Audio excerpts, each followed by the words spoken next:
Ranikganj. 17 Eco Contour.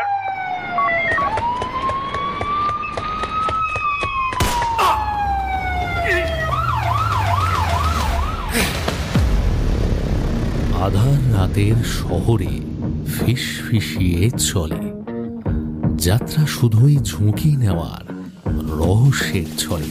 আপনি কি গোয়েন্দা গল্পের ভক্ত? শুরু হোক তদন্ত, এ খেলা সর্বনাশী, সব মিথ্যের বাজিমাত, গোয়েন্দার বাঁকা হাসি। জমে উঠুক রোমাঞ্চ, বিভিন্ন অজুহাতে এসেছে আবার নতুন গল্প নিশিডাকের রাতে। নমস্কার বন্ধুরা, নিশিডাক গল্পের আড্ডায় আমি জয়দীপ আরও একবার তোমাদের সবাইকে স্বাগত জানাই।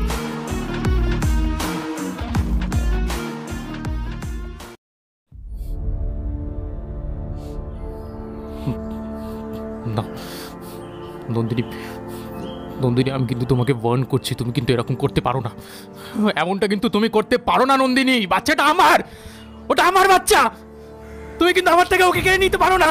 চিৎকার করে কোনো লাভ হবে না। আমি এই বাচ্চার মা, আর আমি খুব ভালো করেই জানি যে ওর বাবা কে। আর আমি এটা জোর গলায় বলছি, আমার সন্তানের বাবা আর যেই হোক না কেন, তুমি অন্তত নও। Bloody important. নন্দিনী তুমি, আচ্ছা আচ্ছা আচ্ছা আচ্ছা, তোমার মতে আমি একজন ইম্পর্টেন্ট, তাই তো? ওকে ওকে, আমি মেনে নিচ্ছি ওর বায়োলজিক্যাল ফাদার আমি নাই হতে পারি, কিন্তু ওটা আমার বাচ্চা, আমি ওকে মানুষ করতে চাই। তুমি আর আমি, আমরা দুজন মিলে ওকে মানুষ করব। হ্যাঁ, ঠিক মানুষ করব, কেমন? ঠিক আছে, ঠিক আছে তো? সরি একলব্য, তোমার এই আবদারটিও না আমি রাখতে পারলাম না, ঠিক আছে? তোমার সাথে না তো আমি এক মুহূর্ত থাকবো, আর না থাকবে আমার বাচ্চা। That's it. কথা শেষ হওয়া মাত্রই একজন ঘরে ঢুকে দরজা বন্ধ করে দিল সশব্দে। আর একজন দুঃখে কষ্টে ঘরের মেঝেতে বসেই ফুঁপিয়ে ফুঁপিয়ে কেঁদে উঠল, চিৎকার করে উঠল তীব্র দহন জ্বালায়। নন্দিনী, তুমি এরকম করতে পারো না, পারো না। ওটা আমার বাচ্চা, ওটা আমার বাচ্চা।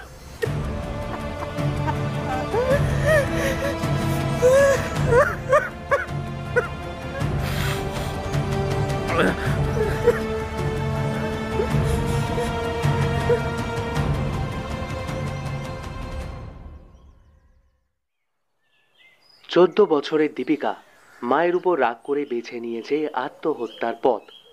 সূত্রানুসারে জানা যাচ্ছে যে শনিবার রাত্রি 10টা নাগাদ তার এক বিশেষ বন্ধুর সাথে ঘুরতে যাওয়া নিয়ে মায়ের সাথে তুমুল কথা কাটাকাটি হয়। এরপর হঠাৎ করেই সে ফিনাইল খেয়ে আত্মহত্যার পথ বেছে নেয়। দীপিকার মা তখন চিৎকার করে লোক জড়ো করেন এবং প্রায় সঙ্গে সঙ্গেই দীপিকাকে কাছের একটি সরকারি হাসপাতালে ভর্তি করা হয়। প্রতিবেদনটি শুনতে শুনতেই মুখ চোখ বিরক্তিতে ছেয়ে যায় ভাবিনীর। সকাল সকাল এমন বিচ্ছিরি একটা খবর শুনে না পুরো মুডটাই অফ হয়ে গেল। ধুর, আজকালকার ছেলেমেয়েগুলো যে কি শুরু করেছে, যেন ওদের জীবনের কোনো দামই নেই। কেউ নিজের স্বার্থে অন্যকে মেরে ফেলছে, কেউ আবার অকারণেই মরে যাচ্ছে। কেউ কিছু বলল কি না বলল, সব চললো আত্মহত্যা করতে। আজব পাবলিক মাইরি, যেন ওদের জীবনের কোনো ভ্যালুই নেই। ইয়ারফোনটা কান থেকে নামাতেই একটা বলিষ্ঠ হাত এসে জড়িয়ে ধরল ভাবিনীকে। এই যে, কি ব্যাপার ম্যাডাম? সকাল সকাল এমন বাংলার পাঁচের মতো মুখ করে কেন রেখেছেন? কি হয়েছেটা কি? ভাবিনী এক ঝটকায় সেই হাত সরিয়ে রাগি রাগি চোখে তাকায় পাশে শুয়ে থাকা তার গোবেচারা নিরীহ স্বামীটির দিকে। এমন একটা খবর শোনার পর এই মিষ্টি মিষ্টি সোহাগপূর্ণ কথা যেন আরও গায়ে বেশি করে জ্বালা ধরিয়ে দিচ্ছে তার। এই, তুমি আর কোনো কথা বলো না তো। দেশের ক্রাইম রেট কিভাবে বাড়ছে জানো? শুধু ক্রাইম কেন, এখন তো যখন তখন যেখানে সেখানে মানুষ আত্মহত্যা করে বেড়াচ্ছে। কি যে হয়েছে এই জেনারেশনটার। আর নিজেকে দেখো, কোথায় দু একটা কেস সলভ করে বেড়াবে তা না, বোমকেশ বক্সি হয়েও কিভাবে যে এমন পাতি ব্যাংক ম্যানেজার হলে তা ভগবানই জানেন। আরে বাবা, নিদেন পক্ষে শখের গোয়েন্দাগিরিটা তো করাই যায় নাকি? সকাল সকাল বউয়ের এমন ঝাঁঝালো বাক্যবাণে ঘুমটুম একেবারে উড়ে যাওয়ার জোগাড় ব্যোমকেশের। হ্যাঁ, সত্যি গরিবের নাম ব্যোমকেশ বক্সী। তবে ইনি শরদিন্দু বন্দ্যোপাধ্যায়ের অমসৃষ্টি সত্যান্বেষী নন। ইনি হলেন কলকাতা নিবাসী দম্পতি বরুণ বক্সী ও শ্রীমতী প্রত্যাশা বক্সী দ্বারা সৃষ্ট তাঁদের একমাত্র পুত্র। মানে ওই আর কি।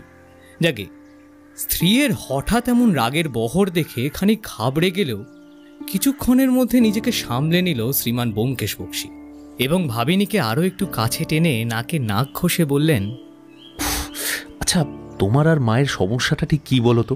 হ্যাঁ, মা আমাকে ডিটেকটিভ বানাবে বলে নামই রেখে দিল ব্যোমকেশ, আর বউ সেই নাম শুনে বিয়েতে রাজি হয়ে গেল। কেন? ব্যোমকেশ বক্সী মানে তাকে কি ডিটেকটিভ হতেই হবে? আরে বাবা, বলি মানে এই ব্যোমকেশ বক্সীকে তোমরা কি আদৌ ভালোবাসো? হ্যাঁ, নাকি সব ভালোবাসা ওই গল্পের চরিত্রের জন্য বিলিয়ে দিয়েছো? হ্যাঁ, তাকেই বিলিয়ে দিয়েছি। এই তুমি যাও তো, মেলা ফ্যাচ ফ্যাচ করো না। ভাবিনী রাগ দেখালেও কিছু বলতে পারে না ব্যোমকেশ। এসব তো প্রায় প্রতিদিনকারই ব্যাপার। এই একটা বিষয় নিয়ে ঝামেলা ওদের প্রায় লেগেই থাকে। তবে ইদানিং তার পরিমাণটা আরও বেড়েছে। আসলে ভাবিনী প্রেগনেন্ট হওয়ার পর থেকেই এই মুড সুইংগুলো আরও অধিক মাত্রায় জেগে উঠেছে। অগত্যা স্ত্রীর এই হঠাৎ হঠাৎ রাগের কোপগুলি স্বামী বিনা বাধায় বিনা দ্বিধায় নিজের ঘাড়েই নিচ্ছেন। ব্যোমকেশ আজ ব্যাংক থেকে একটু আগেই বেরিয়ে পড়েছিল। সেখান থেকে সোজা হসপিটাল, তারপর ডক্টর সমাদ্দারের ক্লিন চিট পেয়ে বউকে ফুচকা খাওয়াতে নিয়ে এসেছে ৫ মাথার মোড়েরই দোকানটাতে। ভাবিনীর মতে এই দোকানের মালিক ঘনাদার হাতে নাকি রহস্য আছে। মনে মনে হাসে ব্যোমকেশ। তার এই বউরত্নটি সব জায়গাতেই রহস্য খোঁজেন। সে ব্যোমকেশ হয়ে উঠতে না পারলেও বউটি তার সত্যবতী হয়ে উঠেছে। যেমন এইমাত্র ভাবিনী বলে উঠল, এই শোনো, ওই কুকুরটা না কেমন করে যেন একটা তাকিয়ে রয়েছে আমার দিকে। দেখো দেখো, একভাবে তাকিয়ে আছে। আর ওর চোখ দুটো দেখো, মনে হচ্ছে না যেন চোখ দুটো মানুষের? দেখো না। কি? কুকুরের চোখ মানুষের মতো? কোথায়? বউয়ের কথা শুনে এদিক ওদিক তাকাতেই দেখতে পেল রাস্তার একটা কুকুর ওকে দেখেই পিছন ফিরে চলে গেল দুলকি চালে। ব্যোমকেশ মাথা চাপড়ে বলল, না, তোমার এইসব উদ্ভট চিন্তার জ্বালায় চলেই গেল। উফ, কুকুরের চোখটা কি মানুষের মতো? পারো বটে। তুমি না এবার এই থ্রিলার সিরিজগুলো দেখা কমাও তো। হ্যাঁ, নইলে কোন দিন তোমার এই থ্রিলারের চোটে আমি না পটল তুলি। আমি যে মিথ্যে কথা বলি না সেটা না তুমি খুব ভালো করেই জানো। কুকুরটা চাহনি দেখে আমার একটা কেমন অস্বস্তি হচ্ছিল, কেমন একটা মনে হচ্ছিল, তাই তো তোমায় বললাম। ঠিক আছে, বাদ দাও। ব্যোমকেশ বুঝল না, এখানে আর নয়, এবার বউকে নিয়ে সত্তর বাড়ি ফেরাটাই বুদ্ধিমানের কাজ। তাই আর কথা না বাড়িয়ে ভাবিনীকে নিয়ে বাড়ির পথ ধরল ব্যোমকেশ। ভাবিনী কিন্তু আর একটা কথাও বলল না রাস্তায়। দিনে ওদের এইরকম কথা বলা বন্ধ এতবার হয় যে ভাবিনীর চুপ করে থাকাটা ব্যোমকেশকে বিশেষ ভাবালো না।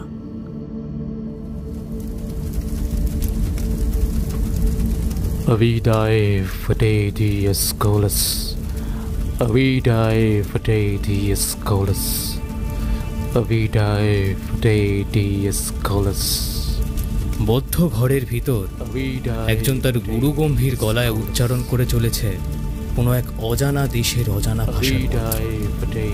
সামনের হোমকুণ্ডে দাউ দাউ করে জ্বলছে যজ্ঞের আগুন। ঘৃতাহুতির সঙ্গে বাড়ছে সেই প্রজ্বলিত আগুনের শিখা। সাথে সাথে তীব্র থেকে তীব্রতর হচ্ছে সেই রহস্যময় মানুষটার মন্ত্রোচ্চারণ। তার সামনেই বসে রয়েছে ভাবিনী। কেমন যেন ঘোলাটে চোখ নিয়ে তাকিয়ে রয়েছে সামনে বসে থাকা মানুষটার দিকে। কিন্তু অদ্ভুতভাবেই চোখের সামনে আগুনের এত তেজ থাকা সত্ত্বেও ওই মানুষটাকে পুরোপুরি দেখতে পাচ্ছে না ভাবিনী। শুধু ওই চোখ দুটো খুব চেনা, ভীষণ চেনা। কোথায় যেন দেখেছে চোখ দুটোকে, কিন্তু কোথায় কিছুতেই মনে করতে পারছে না। চোখ বন্ধ করে মন দিয়ে ভাবার চেষ্টা করলো ভাবিনী, কিন্তু তার ফল হলো উল্টো।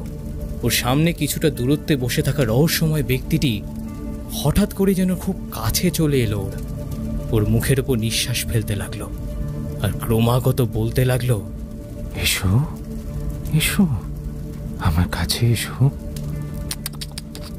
ভয় করছো কেন?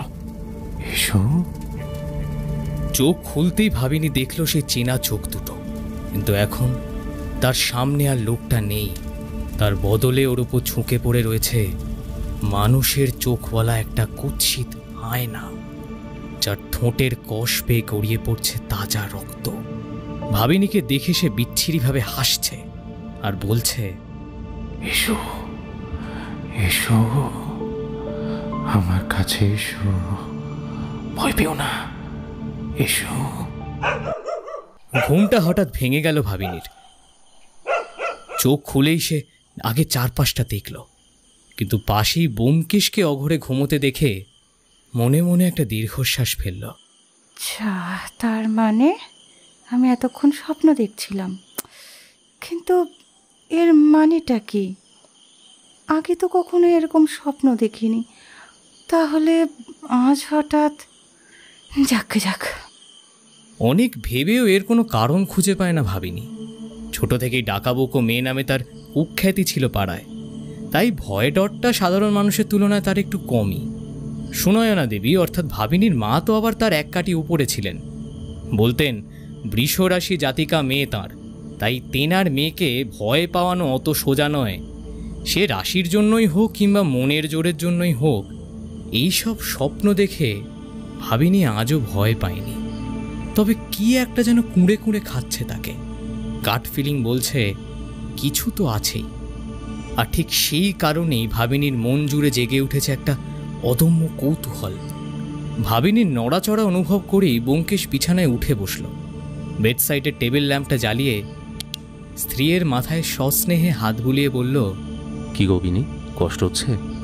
কোথায় কষ্ট হচ্ছে বলো আমায়? কোথায় কষ্ট হচ্ছে? ব্যোমকেশের উদ্বিগ্ন স্বরটা শুনেই নিমেষে নিজেকে সামলে নিল ভাবিনী। এই মানুষটাকে এসব ভুলভাল কথা বলে আপাতত টেনশন সে দিতে চায় না মোটেই।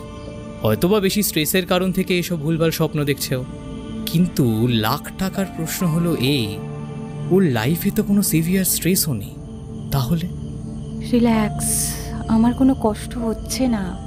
তাহলে মাঝরাতে এমন ছটফট করছিলে কেন? কিছুই না, জাস্ট হঠাৎ করেই ঘুমটা ভেঙে গিয়েছিল। ব্যোমকেশ একটা দীর্ঘশ্বাস ফেলে ভাবিনীকে বুকের কাছে টেনে নিল। আচ্ছা ঠিক আছে, এবার একটু ঘুমানোর চেষ্টা করো। এই শরীরে বেশি রাত জাগা ভালো নয়।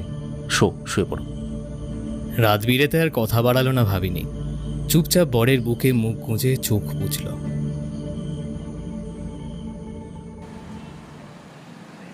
উপরওয়ালার জরুরি তলবে কলকাতা পুলিশের গোয়েন্দা বিভাগের অফিসার ইমন চ্যাটার্জি আসছেন পুরুলিয়ায়।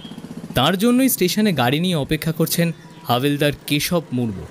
হ্যাঁ, 11:50 ডট টাইম থাকলেও পুরুলিয়া স্টেশনে ঢুকতে ঢুকতে প্রায় 12:30 বেজে গেল রূপসী বাংলা এক্সপ্রেসের। হ্যালো, আপনি কি মিস্টার কেশব মুর্মু? কেশব এতক্ষণ স্টিয়ারিংয়ে হাত রেখে মাথা নিচু করে বসেছিল। নিজের নামটা শুনতে পেয়েই মুখ তুলে দেখল জানলায় একজোড়া ছেলে মেয়ে দাঁড়িয়ে রয়েছে। দেখে মনে হচ্ছে দুজনেরই বয়স 30-এর আশেপাশে। মেয়েটি আবার বলে উঠল, এক্সকিউজ মি, আপনি কি কেশব মুর্মু? কেশব একটু অবাক হয়ে বলল, হ্যাঁ, কিন্তু আপনি আমার নাম জানলেন কেমন করে? মেয়েটি কেশবের কথায় মুচকি হেসে ডান হাতটা জিন্সের পকেটে চালান করে দিল। কয়েক সেকেন্ড পরেই কালো লেদারের পার্স থেকে বেরিয়ে এলো একটা আই কার্ড। সঙ্গে সঙ্গে কেশব দরজা খুলে বেরিয়ে এলো। সরি ম্যাডাম, আমি আসলে বুঝতে পারিনি। আসুন। কিন্তু উনি? পাশের ছেলেটির দিকে তাকিয়ে বলল কেশব। মেয়েটি একটা কেজো হাসিয়ে দিয়ে বলল, আমার হাজব্যান্ড কল্যাণব্রত। ওহো হো হো। আর দেরি করল না কেশব। চটপট পিছনের দিকে দরজাটা খুলে ধরতেই ছেলে মেয়ে দুটি অর্থাৎ ইমন এবং কল্যাণ উঠে পড়ল গাড়িতে। কেশববাবু, আপনি আমাদের এখানকার মোটামুটি দেখে একটা ভালো হোটেলে নিয়ে চলুন প্লিজ।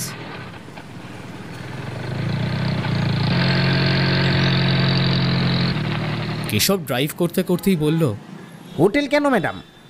আপনার তো সার্কিট হাউসে থাকার ব্যবস্থা করা হয়েছে। সেটা তো সবার জানার জন্য নয়, কিন্তু আমরা ওখানেই থাকবো, আর এই কথাটা আপাতত কাউকে জানানোর দরকার নেই। প্রয়োজন পড়লে। Okay ma'am. আর কথা বাড়ালো না কেশব, চুপচাপ একটা মাঝারি ধরনের হোটেলের পথে গাড়ি ছোটালো।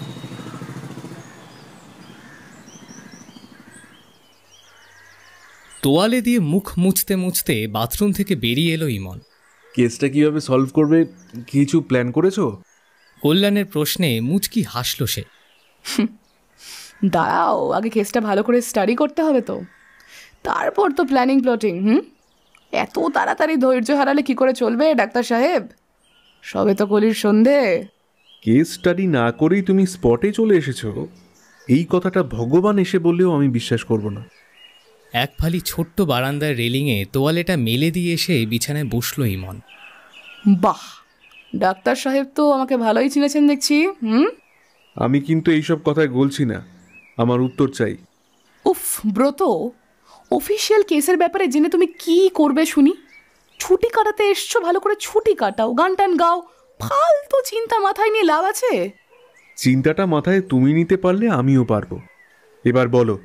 উফ, আচ্ছা নাছোড়বান্দা লোক তুমি মাইরি। জানোই যখন ধানাই পানাই না করে বলে ফেলো না চটপট। বলছি। এতক্ষণে বিছানায় গুছিয়ে বসেছে সে। দেখো, এখানকার রুলিং পার্টির নেতার একমাত্র বৌমা শ্রীমতী জয়া সিংহ আজকে নিয়ে 3 দিন হলো মিসিং। প্রথম দিন নেতা এবং তার দলবল অনেক খোঁজাখুঁজি করেছে, একবার পুলিশ নাকি খোঁজ করেছে কিন্তু পায়নি। সম্ভ্রান্ত পরিবারের বউ এমন রহস্যময় নিখোঁজ হয়ে গেল, তাই সেই সুদূর কলকাতা থেকে এসেছি আমি। ব্যাস এইটুকু? আপাতত এটুকুই জানলে চলবে, কারণ আমার প্রচণ্ড খিদে পেয়েছে, তাই আমি খেতে গেলাম। তুমি বরং ততক্ষণ ওই আকাশ পাতাল ভাবতে থাকো, কেমন? ইমন ঘর ছেড়ে বেরিয়ে গেলে কল্যাণও দরজাটা লক করে বিনা বাক্যে পিছু পিছু চলল। আরে ম্যাডাম দাঁড়াও, আমাকে আর কত ছোটাবে নিজের পেছনে? দুপুরটা বিছানায় একটু গড়িয়ে নিয়ে এই রুটিন এনকোয়ারিতে নেমে পড়েছে ইমন। আর সবার প্রথম জয়ার বাড়ির লোকেদের সঙ্গে কথা বলতেই ছুটে এসেছে সে। অবশ্য এটাকে বাড়ি না বলে রাজপ্রাসাদই বলাই ভালো। আর হবে নাই বা কেন? এই সিংহরা নাকি পুরুলিয়ার কাশীপুর রাজবাড়ির কী সব লতায় পাতায় বংশধর। সেই প্রাসাদ সম বাড়ির সোফায় বসে গভীর মনোযোগ সহকারে চারিদিকে চোখ বোলাচ্ছিল ইমন। এমন সময় এক গম্ভীর পুরুষ কণ্ঠ শোনা গেল। নমস্কার, আমি সুবীর সিংহ। নমস্কার, আমি ইমন চ্যাটার্জি। আপনার স্ত্রীর মিসিং কেসটা এখন আমার আন্ডারে রয়েছে। ইমন সোফা ছেড়ে উঠে দাঁড়ালো, তারপর প্রতি নমস্কার করে নিজের পরিচয় দিল। যদিও দেখে মনে হলো সুবীরবাবু বিলক্ষণ জানেন ওর পরিচয়, তাও আসলে ব্যাপারটা স্বাভাবিক ভদ্রতা। নিজের পরিচয় না দিয়েই হুটহাট কথা বলার পাত্রী ইমন নয়। সুবীর সিংহ এসে বসলো ইমনের মুখোমুখি একটা সিঙ্গেল সোফায়। বলুন মিস চ্যাটার্জি। মিস নয়, মিসেস। ও সরি, আসলে ঠিক। বলতে বলতেই একবার ইমনের সিঁথির কাজটা চোখ ভুলিয়ে নিল সুবীর সিংহ। হ্যাঁ, সেখানে একটা সিঁদুরের রেখা আছে বটে। না, ইটস ওকে। ইমন একটা কেজো হাসি হেসে আবার বসে পড়ল নিজের জায়গায়। সুবীর হাঁক পেড়ে ভৃত্যস্থানীয় একজনকে চায়ের অর্ডার দিয়ে দিল। অন ডিউটিতে থাকলে ইমন অবশ্য না করত, কিন্তু এখনকার ব্যাপারটা আনঅফিসিয়াল হওয়ায় চায়ে বাধা দিল না। বিকেল বিকেল এক কাপ গরম চা হলে মন্দ হয় না। আমার কাছে কি জানতে চান? মানুষটার চেহারাটা তেমন চোখে পড়ার মতো আহামরি কিছু না, একেবারেই সাধারণ। চোখ মুখেও বিষাদের বাষ্পের ছোঁয়া। প্রথমেই ইমনের মনে হলো, তাহলে কি জয়া দেবীর হারিয়ে যাওয়ার পেছনে সুবীর সিংহের কোনো হাত নেই? অবশ্য এমন অনেক অপরাধীও আছে যারা পুলিশের কাছে খবর দেয় যাতে তাদের দিকে সন্দেহর তীরটা না যায়।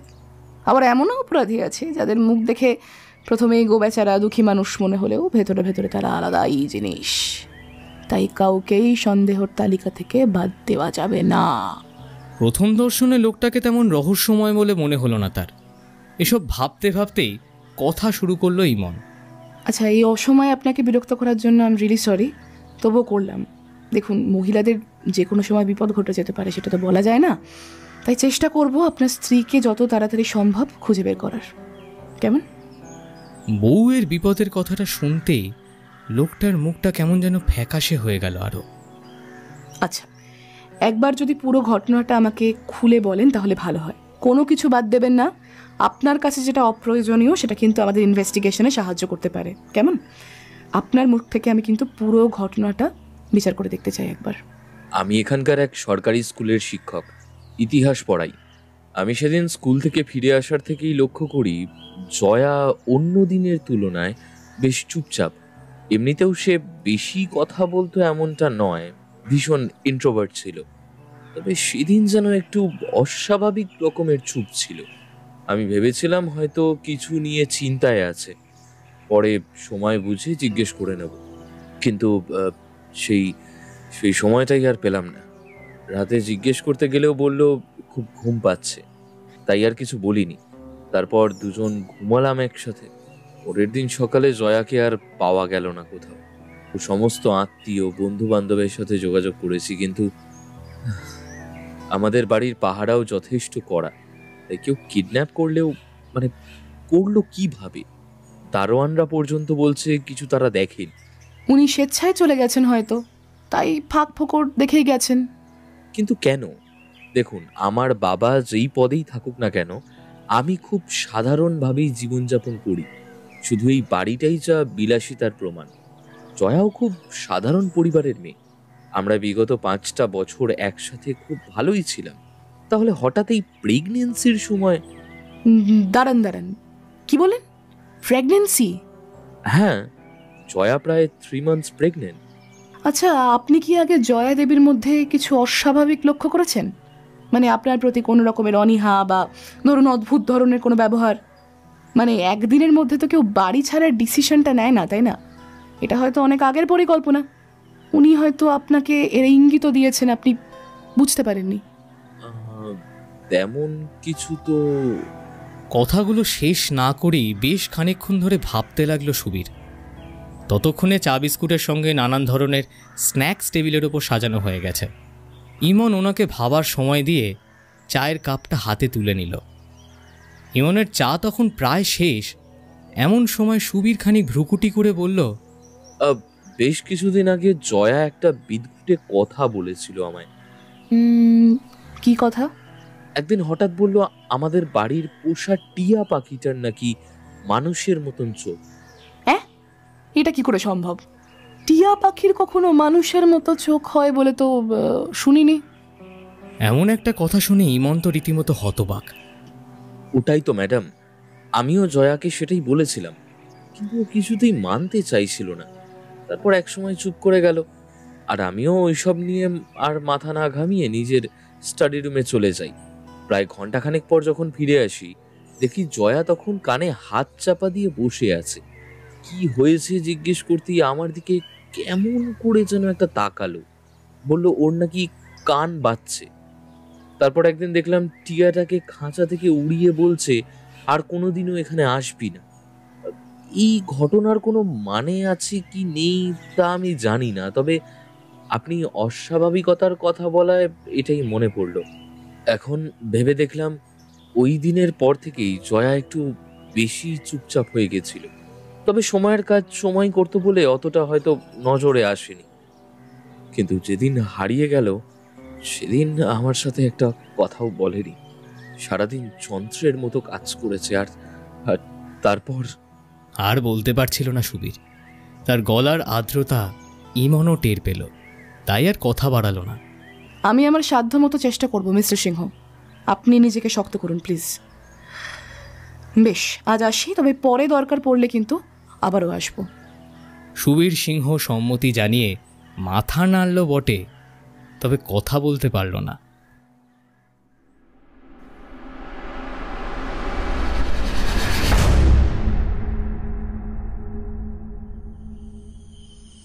হোয়াট? টিয়া পাখির চোখ মানুষের মতো? সেটা কিভাবে সম্ভব? আমি তো কিছুই বুঝতে পারছি না। বিস্ময়ে হতবাক কল্যাণ হাঁ করে তাকিয়ে রয়েছে তার পুলিশ বউয়ের দিকে। ইমন সিলিংয়ের দিকে এক দৃষ্টিতে চেয়ে আছে।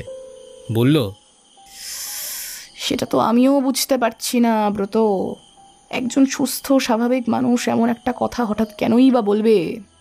সুস্থ স্বাভাবিক মানুষ ছিল সেটা তুমি জানছো কি করে? নিশ্চয়ই কোনো মানসিক সমস্যা ছিল ওনার। আহা, মানসিক সমস্যা কি হঠাৎ করেই ভূমিকা ছাড়াই চলে আসে ব্রত? সুবীরবাবুর কথা অনুযায়ী এতদিন পর্যন্ত ওনার আর জয়ার মধ্যে স্বাভাবিক দাম্পত্য কেটেছে। বেশ, তাহলে স্ত্রীর মানসিক সমস্যা হলে তার কিছু আভাস তো তিনি পেতেন নাকি? হতে পারে সব জানতো বেটা, কিন্তু তোমাকে খোলসা করে বলছে না। আমার কিন্তু সেটা মনে হচ্ছে না। গড ফিলিং কাজ করছে যে কোথাও কিছু একটা খারাপ হয়ে চলেছে প্রতিনিয়ত, আর সেটা আমাকে থামাতেই হবে। এমন মনে হওয়ার কারণ? জানি না, ভেতরের ইনস্টিংক্ট বলছে। আমাদের অবচেতন মন কিন্তু আমাদের মস্তিষ্কের থেকেও অধিক জ্ঞানী, জানো তো। কি যে বলছো? কিছুই মাথায় ঢুকছে না, তাই তো? আর ঢুকতে হবেও না। রাত হয়েছে, শুয়ে পড়ো। আর তুমি? আমিও ঘুমাবো। কাল ঠান্ডা মাথায় ভাবা শুরু করতে হবে। এরপর আর কথা এগোলো না। দুজনেই একে অপরকে জড়িয়ে ধরে নিদ্রায় ঢলে পড়ল।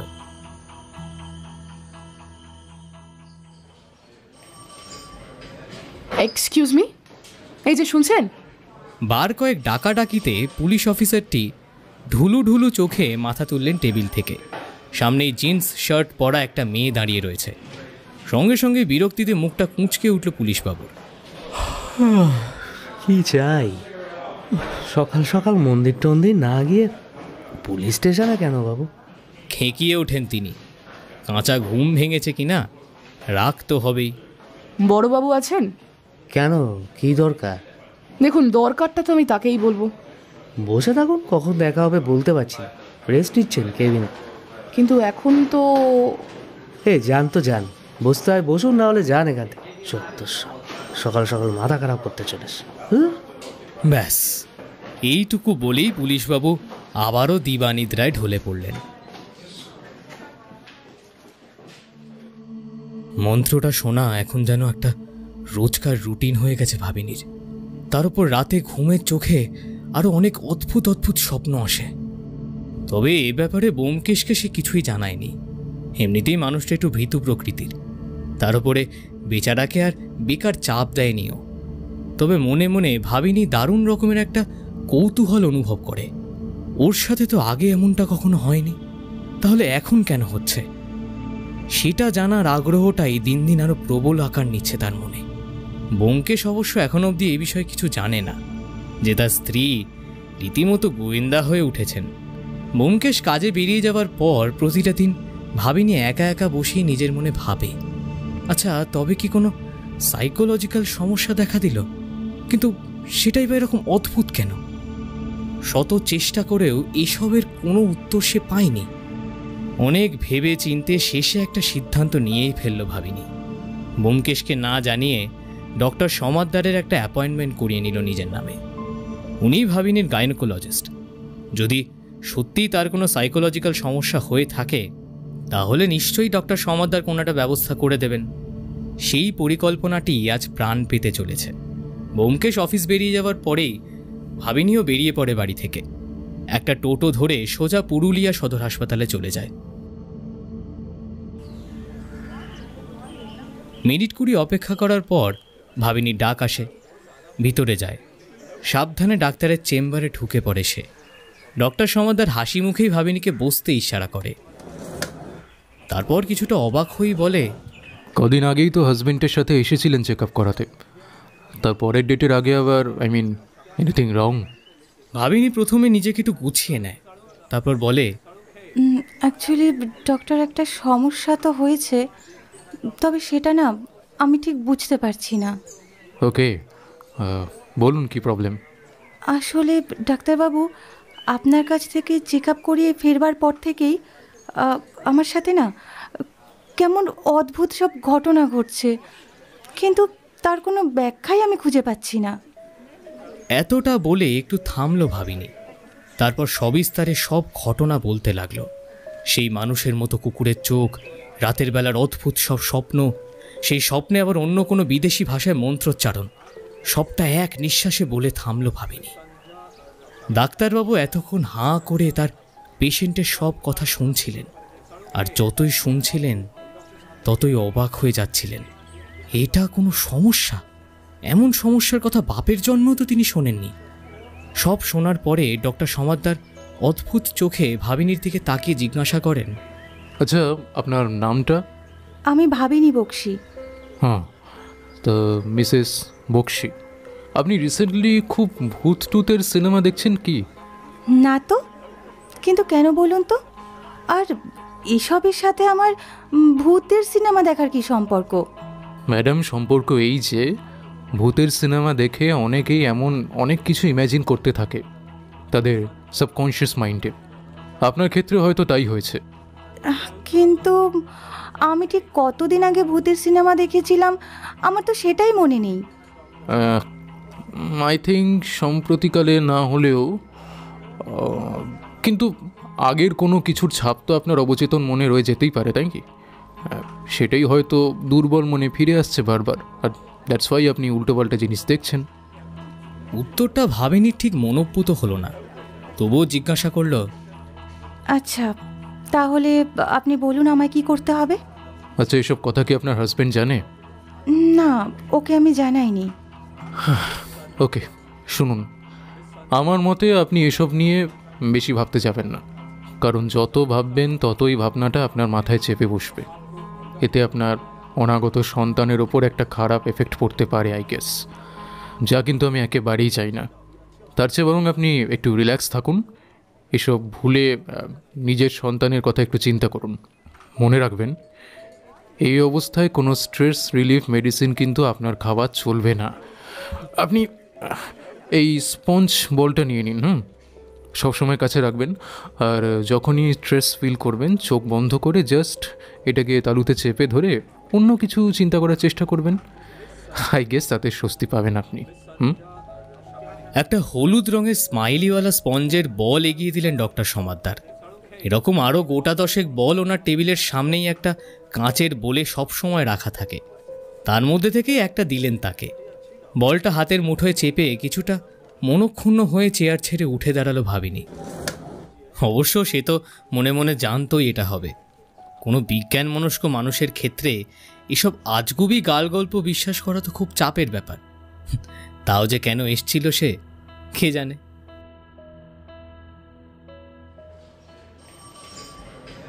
প্রায় ঘণ্টাখানেক পর বড়বাবুর ঘুম ভাঙল এবং উঠেই তিনি গরম গরম চায়ের জন্য পাগলামি করতে শুরু করলেন।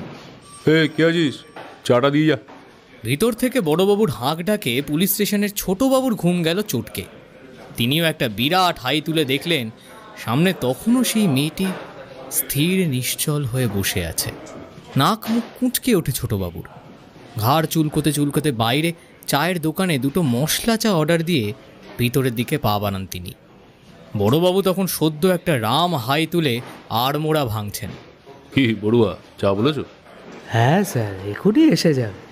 হ্যাঁ বলছি স্যার, একটা কথা ছিল। এখন আবার কি কথা? হ্যাঁ না, আমার একজন মহিলা অনেকক্ষণ থেকে আপনার জন্য অপেক্ষা করছে।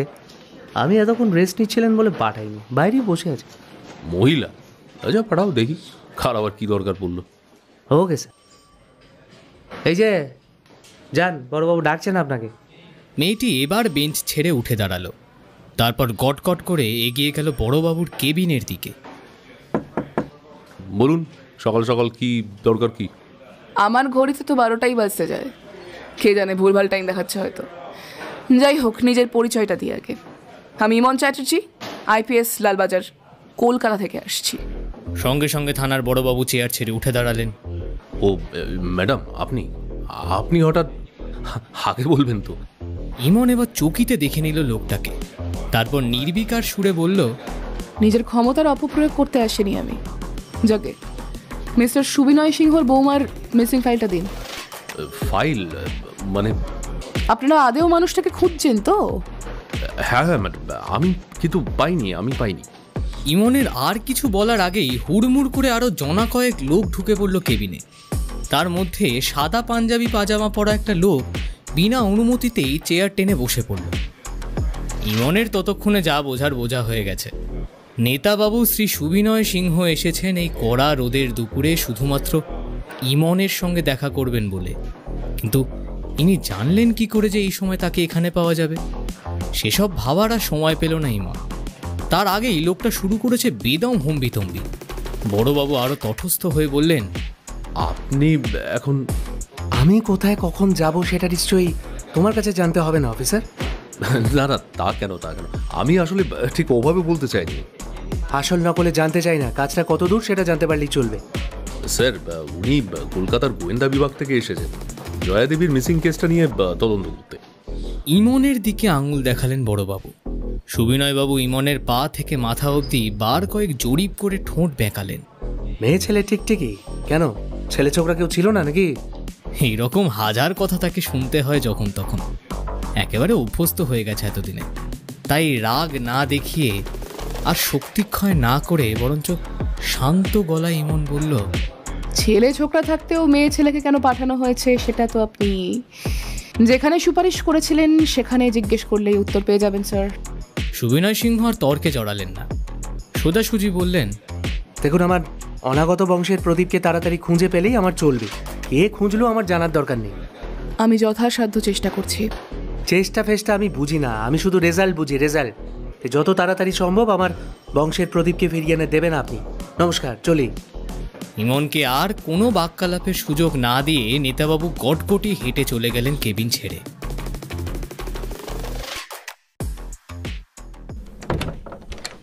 কোথায় গিয়েছিলে?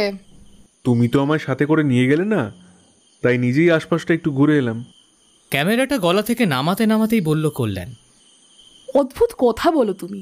পুলিশ স্টেশনটা কি একটা ঘোরার জায়গা যে ঘুরতে যাব? হ্যাঁ, ব্যাপার কি ম্যাডাম? আপনার এই বিরক্তির কারণটা তো বুঝলাম না। অন্যের রাগ আমার উপর ঝাড়ছেন কেন? একে তো পুলিশ স্টেশনে গিয়ে দেখি যে অফিস টাইমে সবাই নাকে সর্ষের তেল দিয়ে ঘুমোচ্ছে, তারপর আবার ওই নেতা এসেছিল আমার সঙ্গে কথা বলতে। শালা এমন করে কথা বলছে যেন আমি ওর চাকর। তারপর বলে কিনা আমার বংশধরকে চাই। বৌমা মিসিং, কোথায় তাকে খুঁজে দেওয়ার কথা বলবে তা না, ওরা শুধু বংশধর চাই, বংশধর নিয়ে চিন্তা। বলি বৌমাকে যদি ফিরে না পায় তাহলে বংশধরটা পাবে কোথা থেকে? অদ্ভুত মানুষের মেন্টালিটি ভাই। কল্যাণ এতক্ষণ ইমনকে সুযোগ দিচ্ছিল মন খুলে বিরক্তিটা প্রকাশ করার জন্য।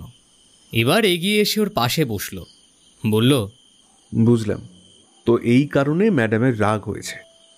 যেত রাগ হবে না, মনে হচ্ছিল লোকটার মুখে একটা কষিয়ে। আচ্ছা ঠিক আছে, সময় মতো না হয় ঘুষি মেরো, কিন্তু কেসটার কি হলো? Any hint? না, তবে মেয়েটা নিজের ইচ্ছায় যে কোথাও যায়নি সেটা আমি শিওর। কি করে শিওর হচ্ছ?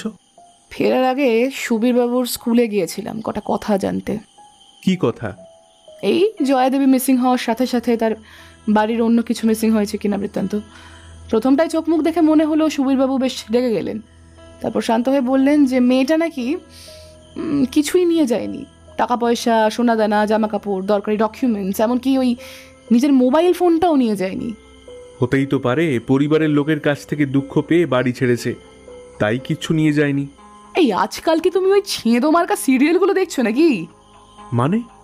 মানে কিছুই না, এই যে বাড়ির লোকের অত্যাচারে দুঃখ পেয়ে এক কাপড়ে নায়িকা বাড়ি ছেড়ে বেরিয়ে গেল, এটা তো শুধু সিরিয়াল সিনেমাতেই হয়, বাস্তবে নয়। নিদেন পক্ষে নিজের স্বাচ্ছাদনটুকুর কথা ভাবতে পারতো। তারপর সে যখন জানে সে প্রেগনেন্ট, তাহলে এবার জানি না, এখনো পর্যন্ত কোনো প্রগ্রেস নেই। তুমি বলো, কোথায় কোথায় ঘুরলে? বেশি দূর যাইনি, আশপাশটা ঘুরে দেখলাম। আর হ্যাঁ, মানে আমি কিন্তু লাঞ্চটা বাইরেই করে এসেছি। আসলে বহুদিন পর একজন পরিচিতের সাথে দেখা হয়ে গেল। সে এমন জোর জবরদস্তি করতে লাগলো যে তার সাথে আর না গিয়ে উপায় ছিল না। ওকে, তাহলে তুমি আমার জন্য একটু ভাত ডালের অর্ডার দিয়ে দাও, ততক্ষণে আমি ফ্রেশ হয়ে আসি।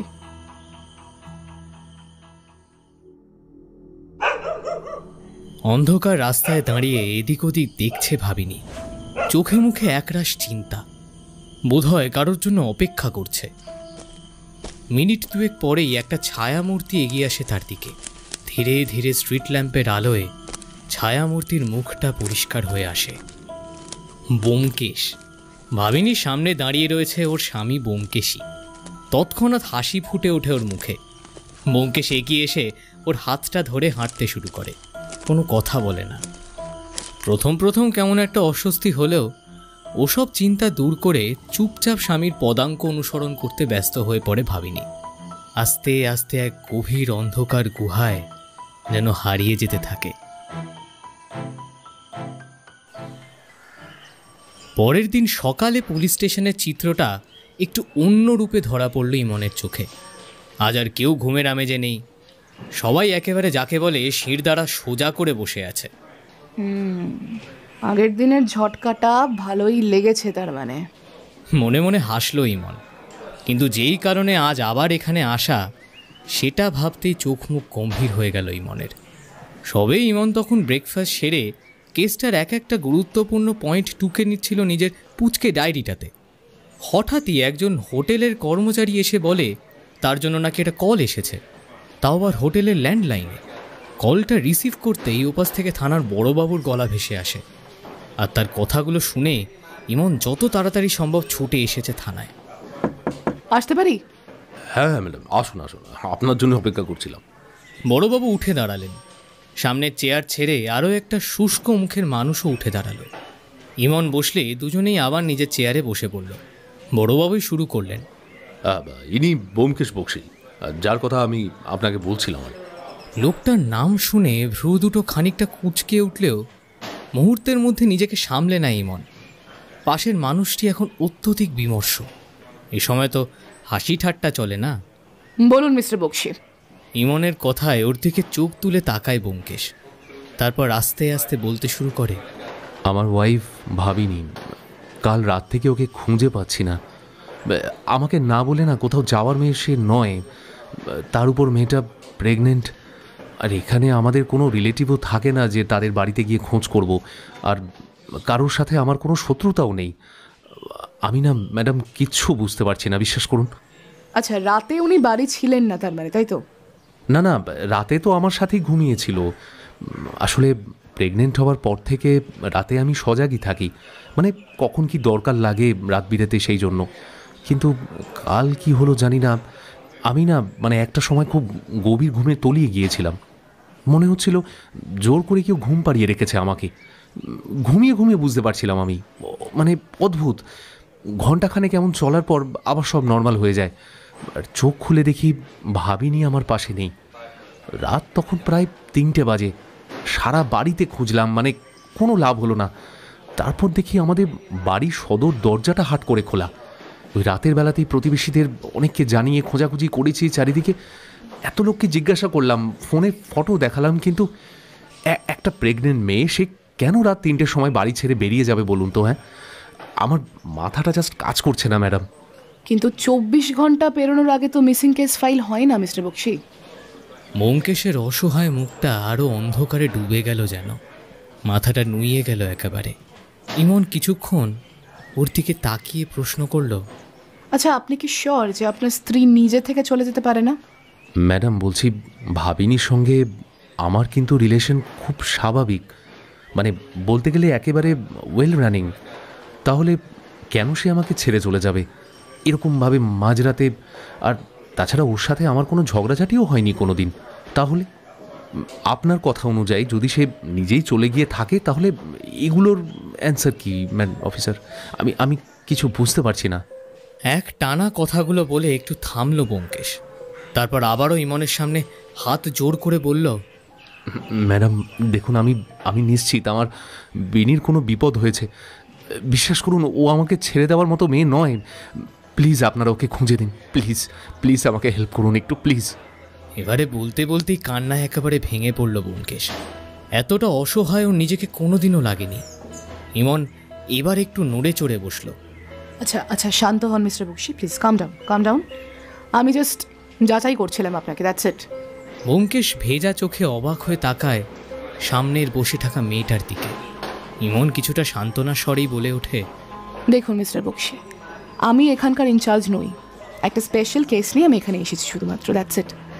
তবে মিস্টার সেন বোধহয় আপনার স্ত্রীর মিসিং ঘটনাটার জন্য শুনে ভেবেছেন যে আমার কেসে এটা সাহায্য করতে পারে, তাই উনি আমাকে ডেকে পাঠিয়েছেন।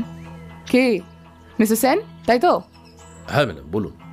মাথা নাড়ালেন থানার বড়বাবু ওরফে মিস্টার সেন।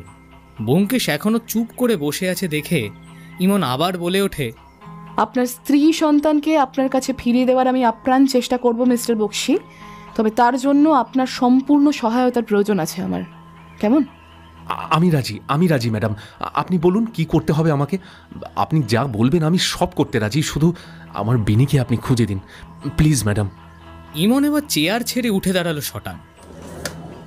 আপাতত চলুন আপনার বাড়িটা একটু দেখে আসি, আর তারপরে আপনাদের প্রতিবেশীদের সাথেও একটু আলাপ করতে হবে। চলুন।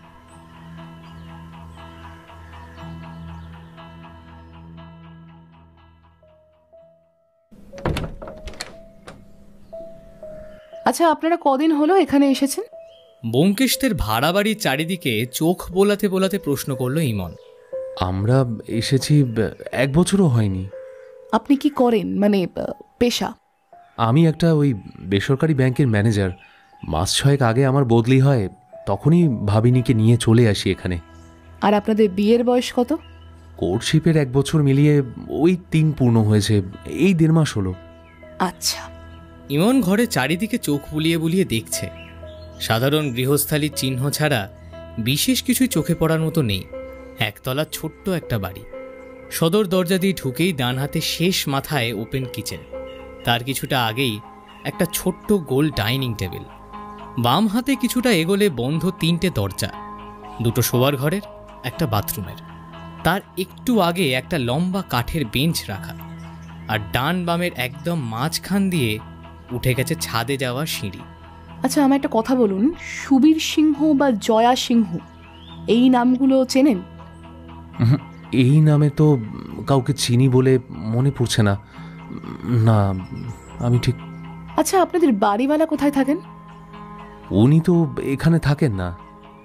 তাহলে টাকা পয়সা দেন কিভাবে, মানে অনলাইনে? আসলে উনি আমার কাছ থেকে টাকা নেন না। ওই প্রণয় জেঠু, মানে এই বাড়ির যিনি মালিক, উনি আমার বাবার বন্ধু হন। এটা তারই পৈতৃক ভিটে আর কি। উনি এখন ওই সপরিবারে কলকাতায় থাকেন, এখানে প্রায় আসেন না বললেই চলে। আমার বদলি এখানে হয়েছে শুনে আমাদের বললেন যে অন্য কোথাও না থেকে নিজের বাড়িতে থাকার জন্য, মানে এইখানে আর কি। তাই আর মানা করিনি। আচ্ছা ব্যোমকেশবাবু, আপনার স্ত্রী ঠিক কত মাসের প্রেগনেন্ট ছিল বলুন তো? এই ধরুন 3 মাস হবে। সময়টা শুনে ভ্রু কুঁচকায় ইমন। দুজনের মিসিং কেসের প্রতিটা পয়েন্ট মিলে যাচ্ছে। কিছুদিনের মধ্যে কোনো রকম অস্বাভাবিকতা লক্ষ্য করেছেন কি? বেশ খানিকক্ষণ ভাবনা চিন্তা করে ব্যোমকেশ শুকনো মুখে বলে, কই না তো। এমন কোনো কথা যা আপাত দৃষ্টিতে অদ্ভুত এবং অস্বাভাবিক শুনেছিলেন? তেমন তো কিছুই মনে পড়ছে না। দুজনের আলাপ আলোচনার মাঝেই কয়েকজন পুরুষ মহিলা বিনা অনুমতিতে ঢুকে পড়লেন বাড়িতে। ব্যোমকেশ চেয়ার ছেড়ে উঠে দাঁড়ালো তৎক্ষণাৎ। ইমনকে উদ্দেশ্য করে বলল, ওনারা প্রত্যেকেই আমাদের প্রতিবেশী ম্যাডাম, আর বিনির সাথে ওনাদের ভালোই আলাপ হয়েছিল এই কয়েক মাস আগে। দুজন পুরুষ আর 3 জন মহিলা, প্রত্যেকেই প্রৌঢ়। ইমন হাত জোর করে নমস্কার করলে ওনারাও প্রতি নমস্কার করে বেঞ্চটাতে গিয়ে বসেন। ইমন প্রত্যেকের দিকেই একবার করে চোখ বুলিয়ে নিয়ে জিজ্ঞাসা করে, আপনাদের সাথে মিসেস বক্সির কেমন সম্পর্ক ছিল? সব থেকে বয়স্ক মহিলাটি বললেন, ভাবিনি ভীষণ মিষ্টি মেয়ে। এখানে আসা স্তক আমাদের সাথে এত ভালোভাবে মিশে গেছে যা আমাদের নিজেদের ছেলে মেয়েরাই হয়তো কোনোদিন পারেনি। ওনার কথায় বাকি সবাইও মাথা নাড়লেন, অর্থাৎ প্রত্যেকেই সহমত। যিনি কথা বলছিলেন তিনিই আবার বললেন, ভাবিনি খুবই ভালো মেয়ে, সংস্কারী মেয়ে। ওর পক্ষে রাত বিরেতে স্বামীকে না বলে কোথাও বেরিয়ে যাওয়া, এসব তো আমাদের কাছে একেবারেই অসম্ভব বলে মনে হয়। এবারেও বাকিরা মাথা নাড়ায়। ইমন এবার সেই প্রশ্নটা করল যার উত্তর ব্যোমকেশও দিতে পারেনি। আচ্ছা, আপনারা খুব সাম্প্রতিককালে ভাবিনী দেবীকে কোনো অস্বাভাবিক আচরণ করতে বা অদ্ভুত কথাবার্তা বলতে শুনেছেন? তাদের মধ্যে থেকেই একজন ভদ্রলোক বললেন, অস্বাভাবিক আচরণ? কই না তো, কালকেই ওর সাথে দেখা হয়েছে আমার। কোথায়? কোনো কিছুই তো চোখে পড়ল না। কাল আপনারা কে কখন ওনাকে শেষবারের মতো দেখেছিলেন বলতে পারবেন? এবারে অন্য একজন মহিলা বললেন, প্রেগনেন্সির শুরু থেকেই ও কিন্তু বাড়ি থেকে খুব একটা বেরোতো না, আর বেরোলেও ব্যোমকেশ তো ওর সাথেই থাকতো। আর আমরা দুপুরের দিকে যারা বাড়িতে থাকতাম পালা করে ওর সাথে দেখা করতে যেতাম। কিন্তু কাল কি? না না, অস্বাভাবিক তো কিছুই না। তবে ভাবিনি কাল ব্যোমকেশ অফিস চলে যাওয়ার পর বেরিয়েছিল বাড়ি থেকে। ওকে রাস্তায় দেখে জিজ্ঞাসা করলাম, তা ও তো বলল ডাক্তারের কাছে যাচ্ছে। ডাক্তার? কোথায়? আমি তো কিছুই জানি না। কোন ডাক্তারের কাছে গেছিল বিনি? যাকে তোমরা দেখাও, মানে ওই ডক্টর সমাদ্দার, তার কাছেই তো যাবে বলেছিল। কিন্তু কয়েকদিন আগেই তো চেক আপ করিয়ে নিয়ে এলাম, তাহলে এর মধ্যে আবার কেন গেল? সেটা তো ঠিক বলতে পারবো না। আর আপনাদের কারোর বিশেষ কিছু মনে পড়ছে কি? ইমনের প্রশ্ন শুনে প্রত্যেকেই ভাবনার সাগরে ডুব দিলেন, কিন্তু লাভের লাভ কিছুই হলো না। প্রত্যেকেই মাথা নেড়ে না জানিয়ে দিলেন মিনিট কয়েকের মধ্যে। একটা দীর্ঘশ্বাস ফেলল ইমন। খানিকক্ষণ কি যেন ভাবনা চিন্তা করে বলে উঠল, এবার আমি যাব মিস্টার বক্সি, তবে আপনার কিন্তু এখন একটাই কাজ। যদি মনে পড়ে যে আপনার ওয়াইফ রিসেন্টলি কোনো অস্বাভাবিক কাজ করেছেন, আপনার সেটা মনে পড়েছে, তবে সঙ্গে সঙ্গে আমায় ফোন করবেন। একটু জোর দিয়ে ভাবার চেষ্টা করুন। আর আপনাদেরকেও বলছি, যদি কিছু মনে পড়ে আমাকে অবশ্যই জানাবেন। এইটা রইল আমার নাম্বার। ব্যোমকেশ বিনা বাক্য ব্যয়ে নম্বরটা তুলে নিল নিজের মোবাইলে। তারপর চেয়ার ছেড়ে উঠে দাঁড়াতেই ইমন চোখে সানগ্লাস এঁটে বেরিয়ে পড়ল।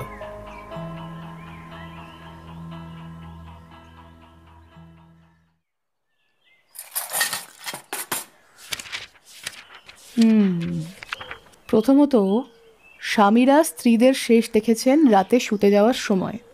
সকালে উঠে তাদের আর কোনো খোঁজ পাওয়া যাচ্ছে না। সেকেন্ডলি, দুই মহিলাই প্রেগনেন্ট, সময়টাও একই, 3 মাস। থার্ডলি, দুজনের বয়সটাও প্রায় একই, 30-31। চতুর্থ, দুজনে নিজের ইচ্ছেতেই বেরিয়েছে, বোঝা যাচ্ছে জোরাজুরির কোনো চিহ্ন নেই, অথচ সঙ্গে করে কিছুই নিয়ে যায়নি, এমনকি ফোনটা পর্যন্ত ফেলে গেছে। এক্সিলেন্ট। ডায়েরিতে পয়েন্টগুলো লিখে নিয়ে পেন কামড়াতে থাকে ইমন। বিকেলের চা নিয়ে ততক্ষণেও সামনে হাজির হয়েছে কল্যাণ। ইমনের পাশে নিঃশব্দে বসে নিজের কাপে একটা চুমুক দেয় সে। চাটা ঠান্ডা হয়ে যাচ্ছে মন, খেতে খেতে ভাবো। কল্যাণের আদেশবাণী পেয়ে বিনা বাক্যবায় ইমনও একটা চুমুক দিল চিনেমাটির কাপে। কল্যাণ ওর ডায়েরিটা টেনে নিয়ে দেখতে থাকে পয়েন্টগুলো।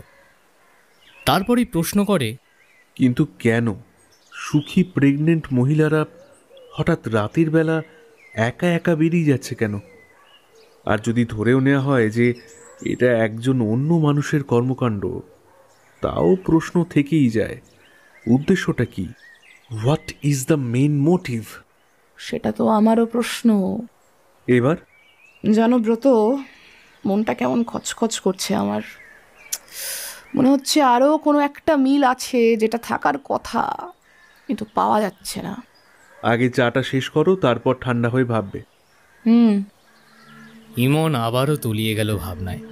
কিন্তু অনেকক্ষণ ভাবনা চিন্তা করেও কেসের কোনো কুল কিনারা খুঁজে পেল না সে।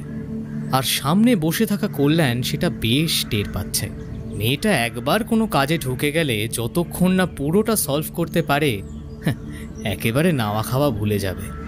তাই ইমনের দায়িত্বটা এখন পুরোপুরিভাবে তাকেই নিতে হবে। কল্যাণ ইমনের কাঁধে একটা ঠেলা মেরে বলে, চলো বাইরে থেকে একটু পাইচারি করে আসি। ওফো ব্রত, তোমার ইচ্ছে হলে যেতে পারো, আমাকে এখন প্লিজ ডিস্টার্ব করো না। বিরক্ত হয়ে উঠল ইমন। এমনটাই তার স্বভাব অবশ্য। তাই অন্যদিকের মানুষটা কিছুই মনে করল না, বরং আরও 10 গুণ পরিমাণে জোর করতে লাগলো। শেষমেশ অনেক অনুরোধ উপরোধে ইমনকে রাজি হতেই হলো। হাঁটতে হাঁটতে হোটেল পেরিয়ে বেশ অনেকখানি পথ এগিয়ে এসেছে ওরা। কল্যাণের কথা মতো বেড়াতে বেড়াতে বেরোনো সুফল ইমন কিন্তু হাতে নাতেই পাচ্ছে। মন মাথা এতক্ষণে আবার ফুরফুরে লাগছে। যাক, এবার ঠান্ডা মাথায় ভাবা যাবে। এমন সময় ইমনের ফোনটা বেজে উঠল। প্যান্টের পকেট থেকে বের করে ফোনের স্ক্রিনের ওপর দৃষ্টি পড়তেই চোখ দুটো চকচক করে উঠল ইমনের। হ্যালো, বলুন মিস্টার বক্সি।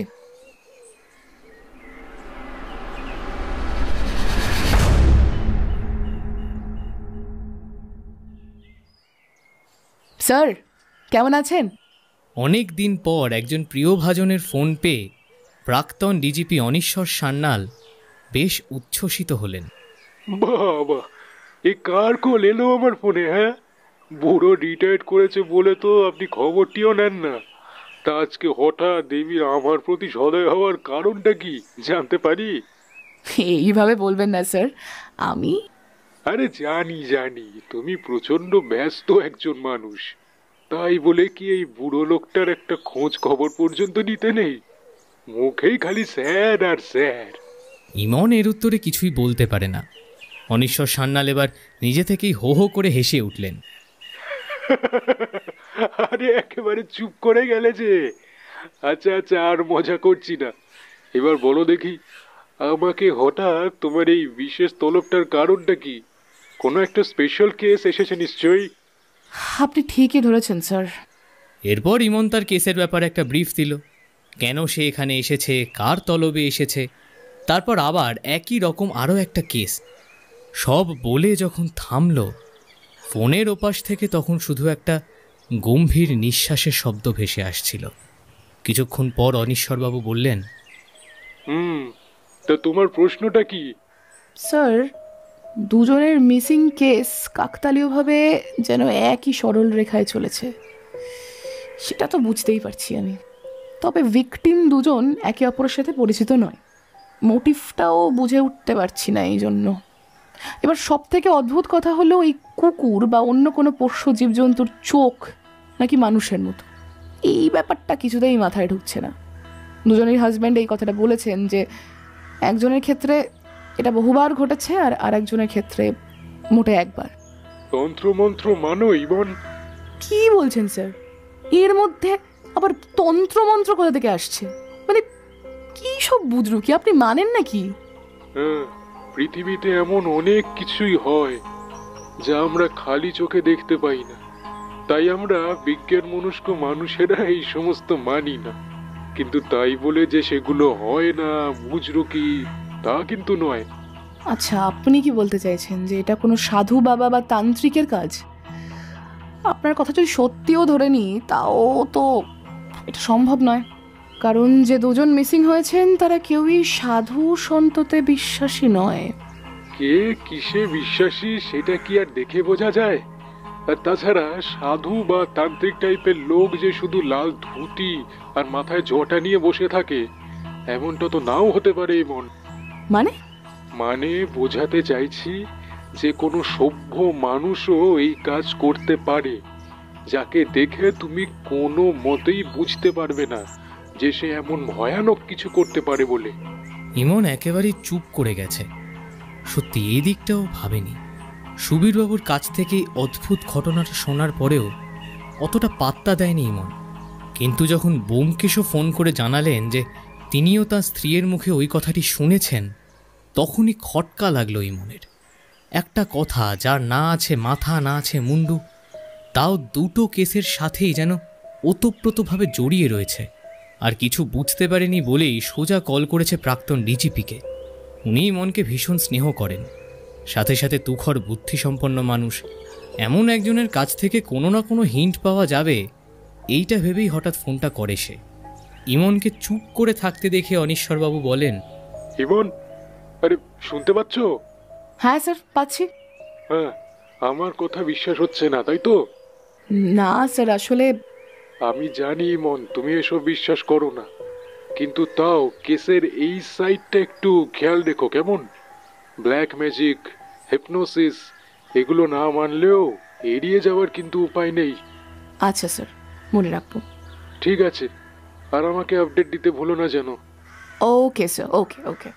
এইবারে বলো তো, তোমার বর বাবাজিটি কোথায়? কলকাতাতেই আছে নাকি দেশ বিদেশে গানের শো করে বেড়াচ্ছে? না স্যার, ব্রত আমার সাথেই এসেছে। আসলে ওর কোনো শো ছিল না, তাই বায়না ধরলো আমার সাথে আসবে। ডাক্তারি গান বাজনা ছেড়ে বাবু আমার পেছন ধরলো। অগত্যা। তা ভালো, এই সুযোগে একটা ছোট্ট হানিমুনও তো হয়ে যাবে। আরে এই তো সময় তোমাদের আনন্দ করার। স্যার, ইমন এবার লজ্জা পেয়ে গেল। বয়স্ক মানুষটা আসলেই ওর বাবার মতো। বাবাকে তো সে কোন ছোটবেলায় হারিয়েছে সে, তাই এনাকেই বাবার মতো শ্রদ্ধা করে সে, ভালোবাসে। তাঁর কাছ থেকে এমন একটা কথা শুনে লজ্জা পাওয়াই উচিত বই কি।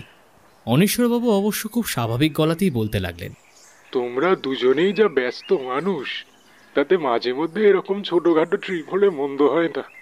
নইলে কবে যে আমরা নাতি নাতনির মুখ দেখতে পাবো তা তো ভগবানই জানেন। ইমন এবার হেসে ফেলে। বয়স্ক মানুষদের বোধহয় একটাই চাওয়া। ইদানিং ইমনের মাও নাতি নাতির মুখ দেখার জন্য একেবারে উতলা হয়ে থাকেন। দাও দেখি তোমার বড় বাবাজির সাথে একটু আড্ডা মারি। তুমি ততক্ষণ বরং আমার পয়েন্টটা নিয়ে কি করে এগোবে সেটা একটু ভেবে দেখো। ইমন আর কোনো উত্তর না দিয়ে ফোনটা কল্যাণের হাতে ধরিয়ে দিয়ে আবার ভাবসাগরে ডুব দিল।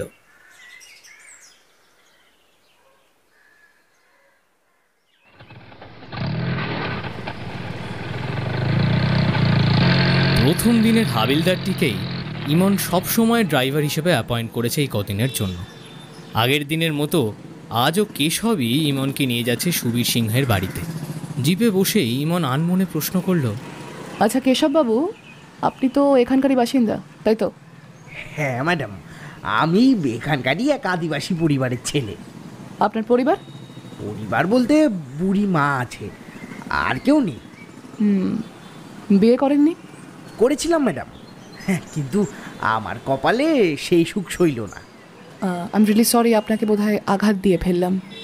না না ম্যাডাম, ঠিক আছে ঠিক আছে। আচ্ছা, আপনি এখানে কোনো সাধু বাবার কথা শুনেছেন, যে খুব পরিচিত, যার কাছে হয়তো প্রায়ই মানুষ আসা যাওয়া করে? কেশব এবার একটু অবাক হলো। এত বড় অফিসার কিনা সাধু বাবার খোঁজ করছে। অমন তো অনেকেই আছে ম্যাডাম, কিন্তু আপনি হঠাৎ। আচ্ছা কেশববাবু, আপনি জানেন আমি এখানে কোন কেস নিয়ে এসেছি? না ম্যাডাম, শুনেছি এটা খুব কনফিডেন্সিয়াল কেস। তা ঠিক। আপনি এই সাধু বাবা, ব্ল্যাক ম্যাজিক এসবে বিশ্বাস করেন?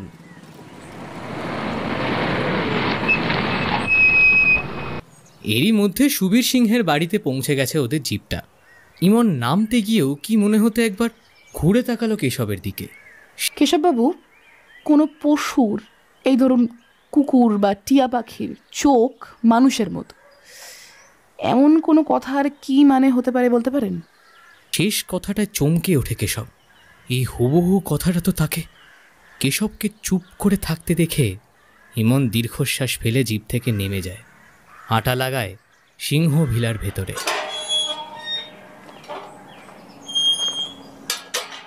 সুবীরবাবু আজ বাড়িতেই আছেন। শনিবার হওয়ায় এমনিতেই স্কুলের হাফ ছুটি। তবে তার শরীরটাও আজ বিশেষ ভালো নেই বলেই তিনি স্কুলে যাননি। শরীরের আর কি দোষ, গর্ভবতী স্ত্রী যদি হঠাৎ উধাও হয়ে যায় তাতে কারই বা মন শরীর ভালো থাকে। নিজের ঘরেই চোখ বন্ধ করে শুয়েছিলেন সুবীর। একজন বৃদ্ধ ভৃত্য এসে তার বিশ্রামে ব্যাঘাত ঘটালো। আগে ছোটবাবু, আপনার লগে একজন দেখা করতে আইছে। কে? ওই যে সেদিন আইলেন না, ওই মাইয়াটা। কিছুক্ষণ ভ্রু কুঁচকে থাকলেও একটু পরেই সুবীর বুঝতে পারল আগন্তুকের পরিচয়। চটপট বিছানা ছেড়ে উঠে পড়লেন সুবীর। আচ্ছা, তুমি ওনাকে বসতে বলো, আমি আসছি। ভৃত্য চলে যেতেই সুবীর পরনের জামা কাপড় ঝেড়ে ড্রয়িং রুমের দিকে পা বাড়ালো। আগেরবারে সোফাটাতেই চুপ করে বসে রয়েছে ইমন। মিনিট কয়েক বাদেই সুবীর এলো। জয়ার কোনো খোঁজ পেলেন মিসেস চ্যাটার্জি? এখনো পর্যন্ত না, তবে খুব কাকতালীয়ভাবেই একটা সিমিলার কেস পেয়েছি। মানে আপনার স্ত্রী যেভাবে মিসিং হয়েছে ঠিক সেভাবেই আরও একজন কাল রাতে মিসিং হয়েছে। যিনি মিসিং হয়েছেন উনি একজন 3 মাসের গর্ভবতী মহিলা। সো বুঝতেই পারছেন। কথাটা শোনা মাত্রই সুবীরবাবুর মাথায় যেন বাজ পড়ল। একইভাবে দুজন মহিলা কিভাবে উধাও হয়ে যেতে পারে? ইমন আবার বলে উঠল, আচ্ছা, আপনি ব্যোমকেশ বক্সী বা ভাবিনী বক্সী নামের কাউকে চেনেন? মানে আপনার স্ত্রীর মুখেও কখনো শুনেছেন কি? ব্যোমকেশ বক্সী মানে শরদিন্দু বাবু? না না, এ বক্সী সে বক্সী নয়, রিয়েল লাইফ ক্যারেক্টার। চেনেন? না, এমন অদ্ভুত নামের কাউকে আমি অন্তত রিয়েল লাইফে চিনি। আচ্ছা, জয়া দেবী যেদিন আপনাকে বললেন যে টিয়া পাখির চোখ নাকি মানুষের মতো, সেদিন ঠিক কি কি হয়েছিল একটু মনে করে বলতে পারবেন? সুবীর কিছুক্ষণ চোখ বুঝে থুতনিতে দুহাত ঠেকিয়ে বসে রইল। তারপর আস্তে আস্তে বলতে শুরু করলো, সেদিন আমরা ওর চেক আপের জন্য গিয়েছিলাম সরকারি হাসপাতালে। আমি স্কুল থেকে ছুটি নিয়েছিলাম। হাসপাতাল থেকে ফেরার সময় ঠিকঠাকই ছিল সবকিছু। তারপর জয়া আর আমি দুপুরের খাবার খেলাম। আমি তারপর চলে গেলাম শুতে, আর ও গেল টিয়াটার সাথে কিছুক্ষণ কথা বলতে। এটা ওর মানে বরাবরেরই অভ্যাস। তার কিছুক্ষণ বাদেই ওর চিৎকার শুনতে পেয়ে আমি ছুটে গেলাম বারান্দায়। গিয়ে দেখি জয়া দেওয়ালে ঠেস দিয়ে টিয়াটার দিকে তাকিয়ে কাঁদছে রীতিমতো। কি হয়েছে জিজ্ঞেস করতেই বলল টিয়াটার চোখ দুটো নাকি মানুষের মতো। এক এক করে যেন প্রতিটা ঘটনা সুবীরের চোখের অন্ধকারে ভেসে উঠছিল। একটু থেমে এবার চোখ খুলল সুবীর। ইমনের ভ্রু দুটো আবারও কুঁচকে উঠেছে এতক্ষণের গল্প শুনে। তার সাথে সাথে একটা অদ্ভুত কথা মনের ভিতরে ঘুরপাক খাচ্ছে। ভাবিনিও চেক আপ থেকে ফেরার পথেই এরকম অদ্ভুত কথাটা বলেছিল। মনের কথাটা আর মনে চেপে রাখতে না পেরে হুট করে প্রশ্নটা করেই ফেলে ইমন। আপনার স্ত্রীকে যিনি দেখছিলেন তার নামটা কি বলুন তো? উনি তো এখানকার সেরা গাইনোকোলজিস্ট, ডক্টর একলব্য নন্দিনী সমাদ্দার। ইমন এবার নড়ে চড়ে ওঠে। তার মানে একটা মিল পাওয়া গেছে। তার চেয়েও বড় কথা হলো এই ডক্টর সমাদ্দারই দুজন ভিকটিমের একমাত্র সংযোগ। সাহায্য করার জন্য ধন্যবাদ। এবার আমাকে উঠতে হবে। ইমন উঠে দাঁড়াতেই সুবীরও উঠে দাঁড়ালো। হাত জোর করে নমস্কার করে বলল, আমার স্ত্রীকে ফিরিয়ে দিন মিসেস চ্যাটার্জি, আমার স্ত্রীকে ফিরিয়ে দিন। আমি আপ্রাণ চেষ্টা করছি মিস্টার সিংহ। সিংহ ভিলা থেকে বেরিয়ে জিপে উঠল ইমন। কেশবও বাক্য ব্যয় না করেই গাড়িতে স্টার্ট দিল। এবার কোথায় যাবেন ম্যাডাম? আপাতত হোটেলেই চলুন। গাড়িতে যেতে যেতে থানার বড়বাবুকে একটা ফোন করলো ইমন। দুবার রিং হওয়ার পরে ওপাশ থেকে রিসিভ হলো। Hello mister Sen. Doctor Eklavya Samaddar, এখানকার ফেমাস গাইনোকোলজিস্ট। ওনার ডিটেলস আমার চাই, মানে যত তাড়াতাড়ি সম্ভব। কোথায় থাকেন, বাড়ি কোথায়, এই সব আর কি। আমি কিন্তু আজই দেখা করতে চাই। ওকে?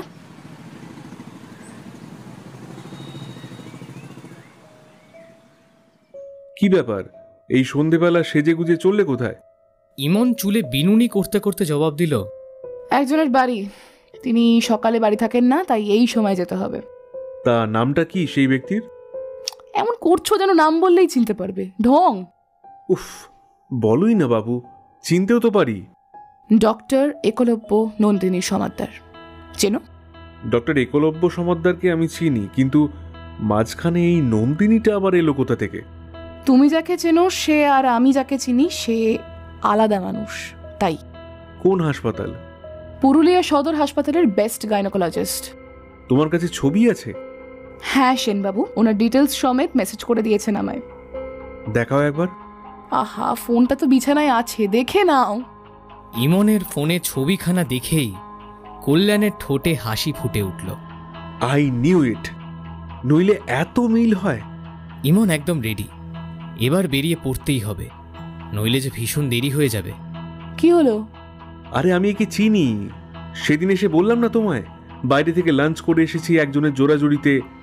ইনি সেই, আমি যেই অনাথ আশ্রমগুলোর সাথে যুক্ত আছি, ইনিও সেখানকার মেম্বার।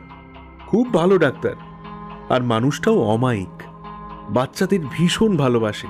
তবে নামের মাঝে এই নন্দিনী নামটা কোথা থেকে এলো সেটাই ভাববার বিষয়।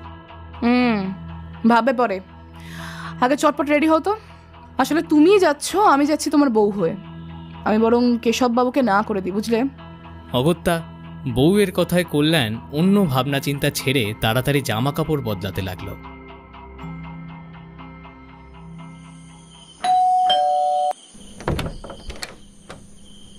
কলিং বেল বাজানোর মিনিট খানেকের মধ্যেই একজন ভৃত্যগোছের লোক এসে দরজাটা খুলে দিলেন। কাকে চাই? ডাক্তারবাবু আছেন? ওনাকে বলুন কল্যাণব্রত এসছে। ভৃত্যটি দুজনের দিকে একবার চোখ বুলিয়ে ভিতরে চলে গেলেন দরজা লাগিয়ে। বাবা, কি ভাব দেখলে লোকটার! কল্যাণের কথায় ইমন শুধু মাথা নাড়ল। এই মন, এখানে তো একেবারে গা ছমছমে ব্যাপার গো। আশেপাশে বাড়িও তো খুব একটা দেখতে পাচ্ছি না।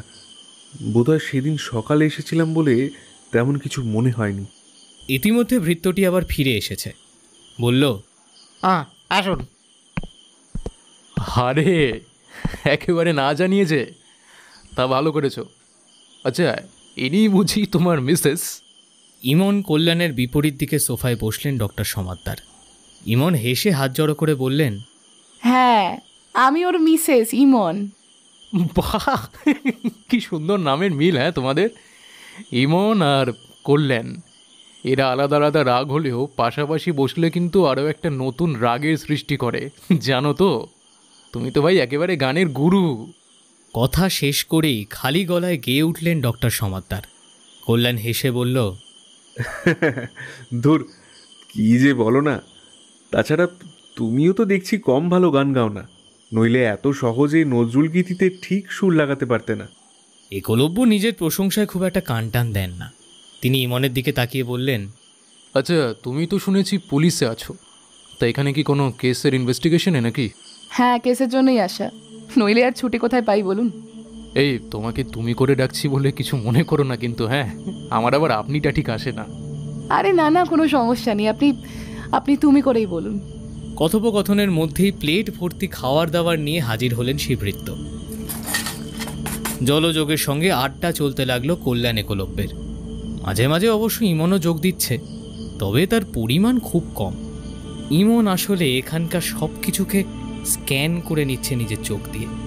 এখানে আসার পর থেকে একটা অদ্ভুত ফিলিং হচ্ছে তার, আর সাথে সাথেই মনে পড়ে যাচ্ছে স্যারের সেদিনকার কথাগুলো। মনে পড়ছে পজিটিভ এনার্জি, নেগেটিভ এনার্জির কথা। এদিক সেদিক চোখ ঘোরাতে ঘোরাতে হঠাৎ একদিকের একটা দেওয়ালে চোখ পড়ল তার। একটা সিঁদুর পরা হাসি খুশি মেয়ের ছবি, বেশ বড় সড়ো ফটো ফ্রেম। আমার স্ত্রী নন্দিনী। ইমনকে ঠায় ছবিটার দিকে তাকিয়ে থাকতে দেখে একলব্য বলে উঠলেন। নিজের চমকে ওঠাটা নিজের ভেতরেই তালাবন্ধ করে দিয়ে ইমন তাকালো একলব্যের দিকে। উনি কোথায়, দেখলাম না একবারও? তার মুখে একরাশ দুঃখ ফুটে উঠল যেন। আমাকে ছেড়ে চলে গেছে অনেক দূরে। ও, আই এম সো সরি। আরে ইটস ওকে, সরি বলার কিচ্ছু নেই। আমি কিন্তু কখনো মনে করি না যে ও আমার পাশে নেই, জানো। জোর করে আমার নামের মধ্যেই তাই ওকে রেখে দিয়েছি। বলেই হাসলেন একলব্য। ইমন আর কল্যাণের কাছেও এতক্ষণে পরিষ্কার হলো ডক্টর একলব্য নন্দিনী সমাদ্দারের নামের আসল মানে। রাতের খাওয়া দাওয়া করে হোটেলে ফিরতে আজ একটু বেশি দেরি হয়ে গেল ইমন কল্যাণের। কল্যাণ এসেই শটাং বিছানায় শুয়ে পড়ল, বলল, লোকটার বউয়ের প্রতি কি ভালোবাসা দেখলে? অতি ভক্তি চোরের লক্ষণ, কথাটা জানা আছে তো? ধ্যার, তোমার খালি সবেতেই সন্দেহ। একটা লোক তার বউকে ভালোবাসছে, তাতেও তুমি সাসপেন্স খুঁজছো।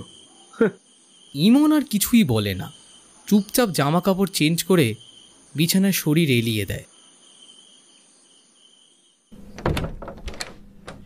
কি ব্যাপার কেশব বাবু, আপনি এত সকাল সকাল?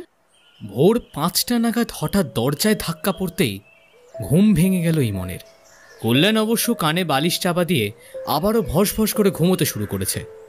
বাধ্য হয়ে হাউস কোটটা গায়ে চাপিয়ে ইমনই উঠে গেল দরজা খুলতে, আর দরজার ওপারের মানুষটাকে দেখে অবাক হয়ে গেল প্রচণ্ড। দুঃখিত এখন বিরক্ত করার জন্য, কিন্তু একটা কথা বলতে না পারা অবধি না শান্তি পাচ্ছিলাম না, তাই ছুটে এসছি। আপনি আগে ভেতরে আসুন। আসুন। ঘরের ভেতরে অন্য একজন মানুষের গলা পেয়ে কল্যাণও এতক্ষণে উঠে বসেছে। তবে বেচারা বুঝতে পারছে না যে এই ভোরবেলা এনার এখানে আসার আসল কারণটা কি। এবার বলুন, কি বলতে চাইছিলেন বলুন। কেশব চেয়ারে বসে কিছুটা উসখুস করতে থাকে। আপনি কাল আমাকে একটা কথা জিজ্ঞেস করলেন না ম্যাডাম, ওইটার ব্যাপারই। কি ব্যাপার বলুন তো? ওই যে ম্যাডাম, ওই কুকুর বিড়ালের নাকি মানুষের মতন চোখ। আপনি জানেন এসবের মানে তো আমি জানি না ম্যাডাম, তবে এই কথাগুলো আমি আগেও শুনেছি আমার বউয়ের মুখে। কিন্তু আপনি যে সেদিন বললেন আপনার স্ত্রী, ও বেঁচে আছে না মরে গেছে আমি জানি না ম্যাডাম, তাই বলেছিলাম কপালে সইল না। আজ থেকে প্রায় 3 বছর আগের কথা। একদিন হঠাৎই হেমা কোথায় যেন চলে গেল। রাতেও যে মেয়েটাকে দেখেছিলাম, সকালে তাকে আর খুঁজে পাইনি। এমন একটা ঠোক গিলল, মনে মনে প্রচণ্ড একটা অস্বস্তি হলেও আসল প্রশ্নটা করেই ফেলল। কেশববাবু, উনি যখন চলে যান তখন কি উনি প্রেগনেন্ট ছিলেন? হ্যাঁ ম্যাডাম, হ্যাঁ। কিন্তু আপনি? আমি জানি কেশববাবু, আমি জানি। এবার শুধু আমাকে জানতে হবে যে আমার জানাটাই ঠিক কিনা। আচ্ছা, আপনার কাছে সেই সময়ের কোনো প্রেসক্রিপশন আছে? মানে আপনার স্ত্রীর ডাক্তার কে সেটা জানাটা খুব দরকার। নাম তো মনে নেই, তবে তবে প্রেসক্রিপশন আছে বাড়িতে। বেশ, আপনি একটু ওয়েট করুন, আমি আসছি। ইমন চটপট নিজের জামা কাপড় নিয়ে বাথরুমে ঢুকে পড়ল। এদিকে কল্যাণ ঘুম ঘুম চোখে হাঁ করে তাকিয়ে আছে কেশবের দিকে। আর কেশব ততক্ষণে আকাশ পাতাল ভাবতে ব্যস্ত। হেমা মুর্মুর প্রেসক্রিপশনটা হাতে আসতেই ইমনের ঠোঁটে একটা বাঁকা হাসি ফুটে উঠল। এখানেও ডাক্তারের জায়গায় সেই একই নাম, কিন্তু শুধু তার ইনটিউশনের ওপর ভিত্তি করে তো পুরো প্রশাসন চলবে না। এর জন্য চাই উপযুক্ত প্রমাণ, আর তার জন্য অপরাধীকে হাতে নাতে ধরতে হবে। এমন সময় খুব অপ্রত্যাশিতভাবেই ডক্টর সমাদ্দারের কল আসে ইমনের ফোনে। ইনি আমার নাম্বার পেলেন কোথা থেকে? ভীষণ অবাক হলেও কলটা শেষমেশ রিসিভ করে ইমন। হ্যালো, ইমন বলছো? হ্যাঁ বলছি। কাল আমার বাড়ি এসেও আসল কাজটা তো করতেই পারলে না, আবার গাদাগুচ্ছের পুলিশ নিয়ে বাড়িটাকে নজরবন্দি করলে। এত কিছু দরকার ছিল না, আমাকে একবার জিজ্ঞেস করলেই তো হতো, আমি সবটা পরিষ্কার করে বলে দিতাম তোমায়। আচ্ছা আজকে এসো তো বরং, এসো একবার, আমি নিজে বসে তোমায় সবটা বুঝিয়ে বলবো। কি বলতে চাইছেন আপনি? আমি কি বলতে চাইছি সেটা তুমি খুব ভালো করে বুঝতে পারছো, আমি জানি। সো দেরি না করে তাড়াতাড়ি এসো, কিন্তু কাউকে সঙ্গে নিয়ে এসো না। একেবারে একা আসবে। ওনার কথা শেষ হতেই কলটা কেটে গেল। ইমনের বুকে কোনো একটা অজানা আশঙ্কা বাসা বেঁধেছে। ওর ইনটিউশন সঠিক পথে এগোচ্ছে, কিন্তু এসবের মানে কি?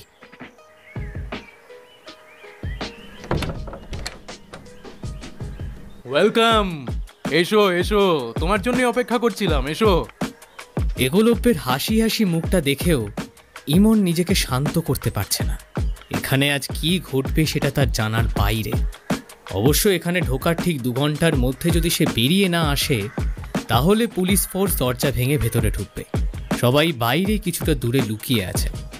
ইমন ধীর পায়ে প্রবেশ করলো অন্দরে। কালকে এই ঘরে পা রেখে যতটা নেগেটিভিটি ছড়িয়ে পড়েছিল শরীরে, তার মাত্রাটা আজ যেন খানিকটা প্রশমিত হয়েছে। কালকে সোফাটাতেই বসলো ইমন। একলব্য বসলেন মুখোমুখি। কালকে সেই ভৃত্যটা তৎক্ষণাৎ কোথা থেকে যেন উদয় হয়ে শরবতের ট্রে রেখে গেল। ইমন সেদিকে দেখছে না দেখে একলব্য বলল,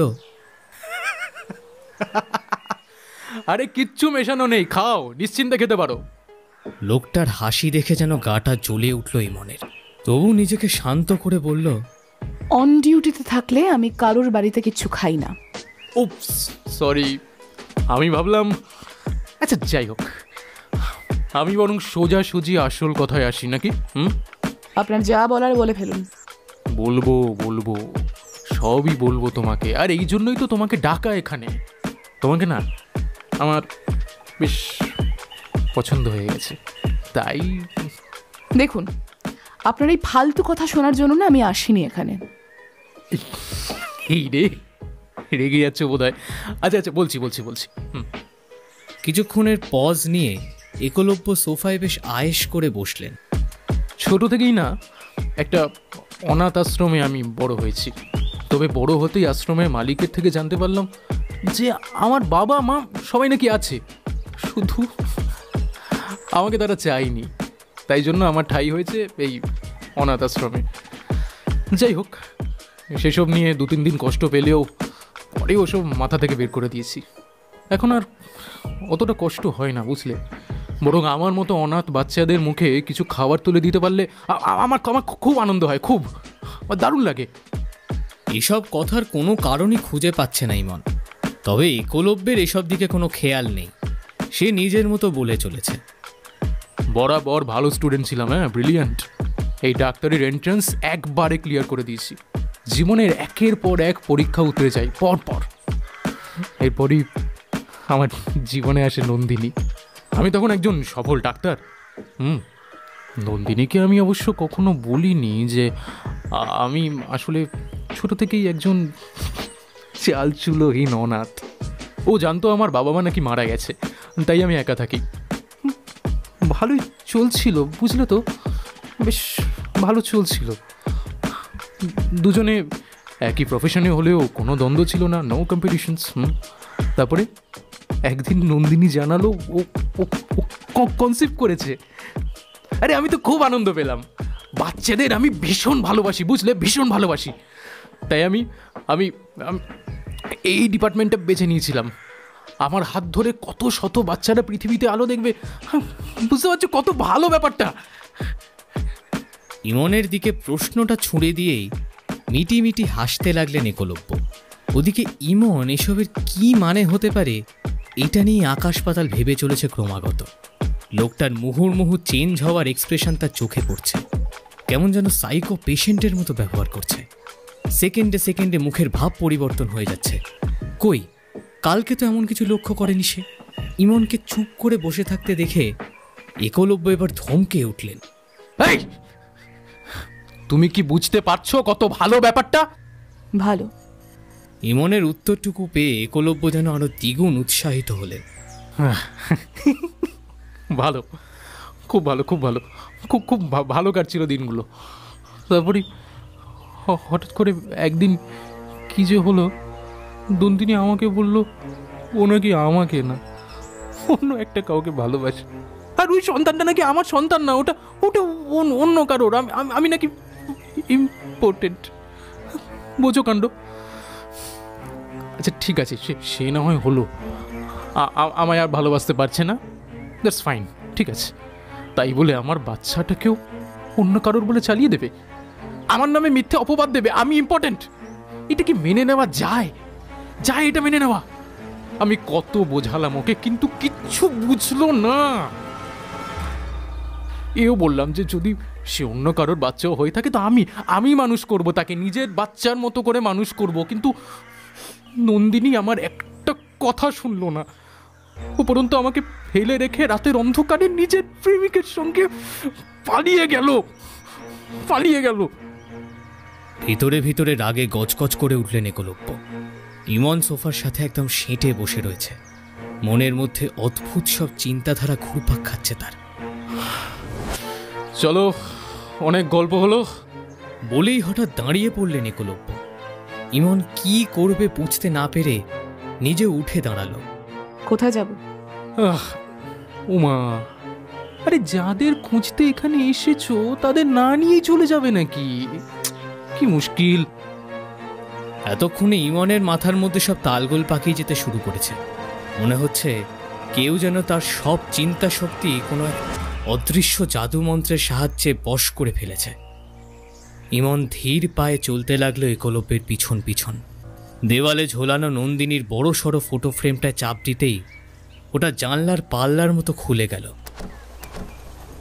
ভেতরটা প্রায় অন্ধকার, টিম টিম করে একটা আলো জ্বলছে শুধু। একলব্য খুব সহজেই পাঁচিল টপকানোর মতো করে ঢুকে পড়ল ভেতরে। তারপর হাতটা বাড়িয়ে দিল ইমনের দিকে। এত দূর এগিয়ে এসে না করার কোনো মানে হয় না, তাই ইমনও বিনা দ্বিধায় ঢুকে পড়ল ভেতরে। জায়গাটা দেখলে মনে হয় আগেকার দিনে রাজরাজারা দস্যুদের হাত থেকে বাঁচার জন্য যেমন সুড়ঙ্গ খুঁড়ে রাখতেন, এও যেন অবিকল সেই। ভেতরটা কেমন যেন একটা গুমোট পরিবেশ, কিন্তু নিঃশ্বাস নিতে কষ্ট হয় না। কিছু দূর হাঁটার পরে চোখে পড়ে একটা গোলাকার চাতাল, তার ঠিক মাঝ বরাবর একটা হোমকুণ্ড রাখা, চারিপাশে লাল আবির আর কালো ছাই দিয়ে কিসব আঁকিবুকি কাটা।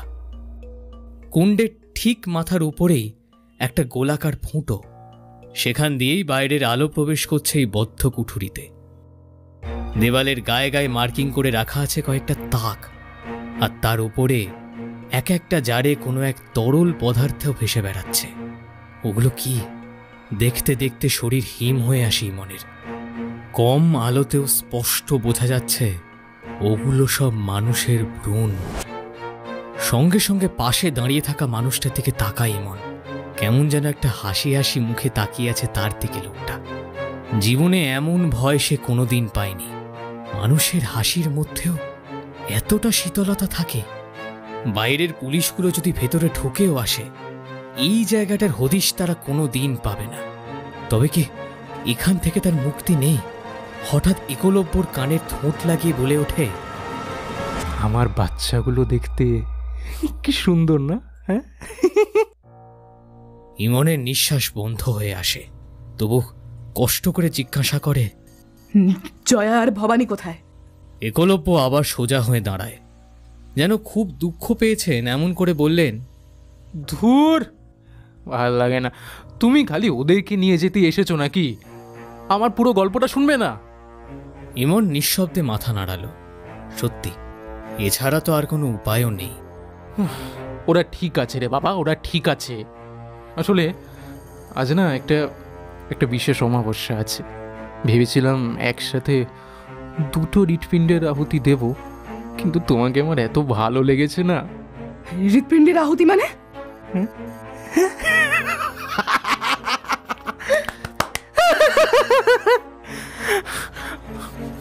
একলব্য ঘর কাঁপিয়ে হেসে উঠলেন। ইমনের মনে হলো হঠাৎ করে যেন ভূমিকম্প শুরু হয়ে গেছে। আরে বাবা, নন্দিনী আমাকে ছেড়ে চলে গেছে তো কি হয়েছে? ওর প্রতি আমার ভালোবাসাটা তো মিথ্যে হয়ে যায় না, তাই না? ওই মেয়েগুলোর রূপ ধরে যখন বারবার আমার কাছে ফিরে আসতে চায় নন্দিনী, ক্ষমা চায় আমার কাছে, বলে ওর ভুল হয়ে গেছে, ও প্রায়শ্চিত্ত করতে চায়, আমি যেন ওকে সাহায্য করি, তখন আমি ওকে ফেরাতে পারি না। আমি ভালোবাসি, ওকে ফেরাতে পারি না। আমি বাচ্চাটাকে নিজের কাছে রেখে দিয়ে নন্দিনীর রক্ত মাংসের হৃদয়টা আহুতি দিয়েছি, দিয়ে আহুতি। এতেই আমার নন্দিনী শান্তি পেয়ে যায়। আর ওই কুকুরের টিয়া পাখির চোখ মানুষের মতন হয় কি করে? আসলে আমার নন্দিনী ওদের মধ্যে থাকলেও ওরা তো আর আমার বাড়ির ঠিকানা চেনে না, তাই ওদের দিক নির্দেশ করার জন্যই কয়েকটা পশু পাখিকে আমি পাঠিয়ে দিই ওদের কাছে, যাদের চোখগুলো, দেখো আমার চোখটা দেখো, অবিকল আমার মতো। আমার চোখ না দেখতে পেলে নন্দিনী কি করে বিশ্বাস করবে বলো তো যে আমি ওকে ডাকছি? তবে শেষবারের মেয়েটা না, মানে বুঝতেই পারছিল না কিছুতেই, তাই ওর এখনকার বরের রূপ ধরেই নিয়ে এলাম ওকে। এসব আপনি আমাকে... ইমনের কথাটা শেষ হওয়ার আগেই ওর হাত দুটো ধরে নেয় একলব্য। তোমাকেই তো বলবো, তুমি না একদম আমার নন্দিনীর মতো, যা করবে একবার ভাবো, করেই ছাড়ো। হ্যাঁ, আই অ্যাম ইমপ্রেসড। কালকেই তোমার চোখ মুখ আমি পড়ে ফেলেছিলাম, বুঝলে? তাই তো আজকে ডেকে পাঠালাম। জোরালো প্রতিপক্ষ না হলে কি আর খেলার মজাটা আসে? জয়া আর ভাবিনি, ওদের ছেড়ে দিন প্লিজ। অন্যের দোষের শাস্তি আপনি ওদের কেন দিচ্ছেন? চিন্তা নেই, অহেতুক রক্তপাত আমি পছন্দ করি না। অবশ্য তুমি এত তাড়াতাড়ি আমাকে খুঁজে বের করে ফেলবে এইটা আমি বুঝতে পারিনি একদম। গেলে মাঝে গুরু তোমার, মানতেই হচ্ছে। তোমার এই বুদ্ধিমত্তার পুরস্কার হিসাবে তোমাদের তিনজনকেই আমি ছেড়ে দেবো। যাও যাও যাও যাও যাও। তবে আমাকে তুমি ধরতে পারবে না, ধরতে পারবে না, আর না পাবে আমার বিরুদ্ধে কোনো প্রমাণ।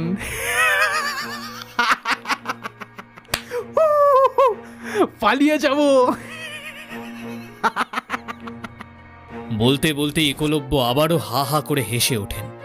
ইমন চেয়েও আর দাঁড়িয়ে থাকতে পারল না, ধীরে ধীরে লতানো গাছের মতো লুটিয়ে পড়ল মেঝেতে। অতিরিক্ত স্নায়বিক উত্তেজনা নাকি অন্য কিছু জানা নেই, তবে পরিস্থিতি এই মুহূর্তে তাকে আর সজ্ঞানে দাঁড়িয়ে থাকতে দিল না।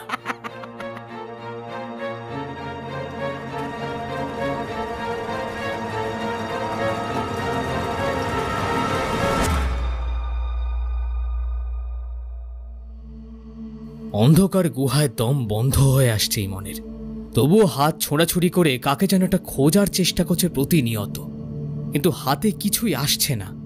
হঠাৎই চোখের ওপরে তীব্র আলোর প্রভাবে তার ঘোরটা ভেঙে গেল। শুনতে পাচ্ছ? কেউ যেন তার নাম ধরে ক্রমাগত ডাকছে, কিন্তু কে?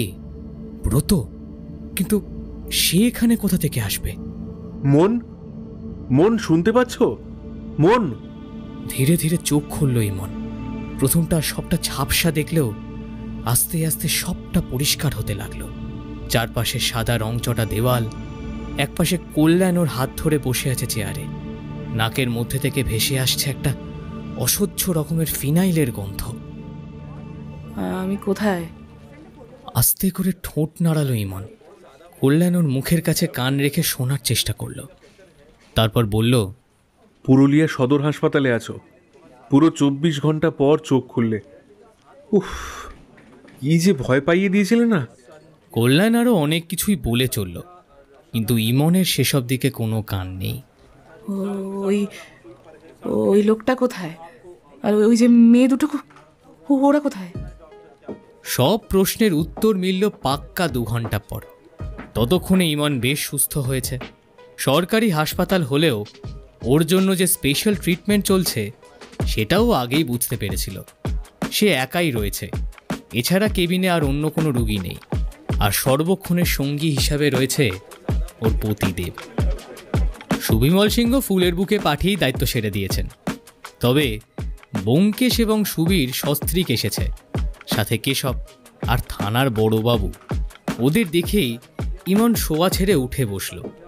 এখনও ওর কাছে সবটা ক্লিয়ার নয়। বড়বাবুই প্রথম মুখ খুললেন। আপনি তো কামাল করে দিয়েছেন ম্যাডাম। দুজনকে এত তাড়াতাড়ি পাওয়া যাবে আমরা ভাবতেই পারিনি। শুধু দুঃখের মধ্যেই যে কালপিটটা মারা গেছে। মারা গেছে? কিভাবে? আপনি তো আমাদের বাইরে থাকতে বলে ভিতরে চলে গেলেন, কিন্তু সময় পেরিয়ে যাওয়ার পরেও যখন এলেন না, তখনই আমরা পুরো ফোর্স নিয়ে বাড়িতে ঢুকি। আপনাদের 3 জনকেই অজ্ঞান অবস্থায় পাই একটা বেডরুমে। ওদের দুজনের কিছুক্ষণ পর জ্ঞান ফিরলেও আপনাকে হসপিটালাইজ করতে হয়। ঘুমের ওষুধের ফল, তাও আবার সরাসরি রক্তে গেছে।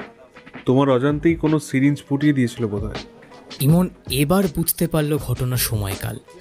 শেষে লোকটা যখন ওর হাতটা ধরেছিল তখনই একটা পিঁপড়ে কামড়ানোর মতো অনুভূতি হয়েছিল, কিন্তু ওসবে সে তখনও পাত্তা দেয়নি, আর এখনো দিল না। কিন্তু কিন্তু উনি মারা গেছেন আপনি জানলেন কিভাবে? বড়বাবু খানিক মাথা চুলকে বললেন, আসলে প্রথমে আপনাদের নিয়ে আমরা ব্যস্ত হয়ে পড়ি, সবাই ধরাধরি করে আমাদের জিপে করে নিয়ে আসি আপনাদের। তারপরে আচমকা বিস্ফোরণ, পুরো বাড়িতে আগুন লেগে যায়। দমকল পৌঁছতে পৌঁছতে পুরো বাড়ি পুড়ে একেবারে ছাই। আর ওখান থেকে আমরা কাউকে বাইরে যেতে দেখিনি, তাই। আচ্ছা, ধরে নিয়েছেন উনি মারা গেছেন, তাই তো? বাহ। হ্যাঁ ম্যাডাম। ইমন আর কিছুই বলল না, জানে বলে লাভও নেই। এরপর যুগল দম্পতি ইমনের হাত ধরে ধন্যবাদ জানিয়ে চলে গেলেন। বড়বাবু ওদের পিছু নিলেন। মেয়ে দুটোর বলতে গেলে তেমন কিছুই মনে নেই, শুধু মনে আছে কখনো কখনো কোনো এক অযাচিত স্পর্শ তাদের সারা শরীরে খেলে বেড়াতো, কিন্তু তার উৎসের সন্ধান তাদের জানা নেই। তবে একটা বয়ান তো নিতেই হবে, এটাই রুল। সব শেষে কেশব এগিয়ে এলো বিছানার কাছে। মানুষটাকে দেখে প্রচণ্ড কষ্ট হলো ইমনের। ওই বিকারগুলোর কোনোটাতে হয়তো কেশবেরও সন্তান। ইমনের গলাটা ধরে এলো। কেশববাবু, আপনার স্ত্রী? আমি জানি ও আর নেই। সে থাকলে আপনি নিশ্চয়ই তাকে খুঁজে আনতেন। তবু যে ওর দোষীদের শাস্তি দিতে পেরেছেন, তার জন্য অনেক ধন্যবাদ ম্যাডাম, অনেক ধন্যবাদ। ইমনের হাত দুটো ধরে তাতে মাথা ঠেকিয়ে কেশবও চলে গেল। কিছুক্ষণ পর কেবিন ফাঁকা হতেই কল্যাণ ইমনকে জড়িয়ে ধরল বুকে। বুঝলে মন, একটা কথা ভাবছিলাম। তোমার এই কেসটা তো মিটেই গেল, এবার আমাদের একটা সত্যিকারের ছুটি কাটানো দরকার। তার মধ্যেই জুনিয়রের প্ল্যানিংটাও করে ফেলতে হবে। চারিদিকে দেখো, সবাই বাবা হয়ে যাচ্ছে, তাই আমিও আর ধৈর্য ধরতে পারছি না।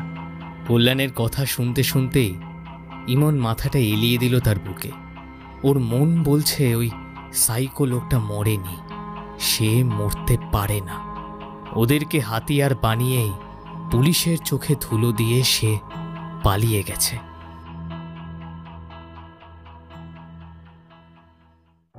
ওই বিড়ালটার চোখটা অমন মানুষের মতো লাগছে কেন? আমাকে হাসানোর জন্য আর কিছু পেলে দেয়, শেষ পর্যন্ত পাগলের প্রলাপ। হ্যাঁ, আমি তো পাগলই। তাহলে আমার সাথে আছো কেন? যাও না, যাও। যেদিন আমি থাকবো না সেদিন বুঝবে। মেয়েটি রাগ করে চলে যেতে চাইলেও তার স্বামী তাকে জড়িয়ে ধরে আটকে রাখে নিজের বুকে। পাগলি, তুমি আবার কোথায় যাবে? উফ। মেয়েটি অভিমান ভুলে তৎক্ষণাৎ মাথা রাখল স্বামীর বুকে। তোমরা কি জানো আমি একটা সোনার মাছি খুন করেছি রাত দুপুরে? তাকে বাঁচাতে চেয়েছিলাম। আধার সমুদ্রে নৌকা যেমন ভাবে বেঁচে ফিরত, তাকে আমি বাঁচাতে চেয়েছিলাম, পারিনি। আমি একটা সোনার মাছি খুন করেছি রাত দুপুরে। আধার রাতের শুনশান নিস্তব্ধ চরাচর, দূরে স্ট্রিট ল্যাম্পের আবছা নিয়ন আলোয় সব কিছুই যেন রহস্যময় লাগে। এরই মাঝে গুনগুন করে গান গাইতে গাইতে সমানে পায়চারি করে চলেছে এক ছায়ামূর্তি। কার যেন অপেক্ষায় সে ব্যাকুল হয়ে উঠছে ক্রমাগত। কিন্তু কার জন্য তার এই তীব্র প্রতীক্ষা? অন্ধকার রাতে জনমানবহীন চরাচরে কার অপেক্ষারত এই ছায়ামূর্তি? মনে পড়লো তোমায়, হঠাৎ পড়লো মনে। বাঁশি বাজলো হঠাৎই জংশনে, লেভেল ক্রসিং, দাঁড়িয়ে আছে ট্রেন। এখন তুমি পড়ছো কি হাট ক্রেন? 150 মাইল পেরিয়ে গেলাম কাছে, বললে তুমি এমন করলে বাঁচে ওই সামান্য বিদ্যাদানের টাকা। সত্যি পকেট ইঁদুর বাদে ফাঁকা। নন্দিনী, নন্দিনী, তুমি এসেছো? এসো এসো এসো এসো, আমার কাছে এসো, আমার বুকে এসো। নন্দিনী, আমার নন্দিনী, আমার নন্দিনী।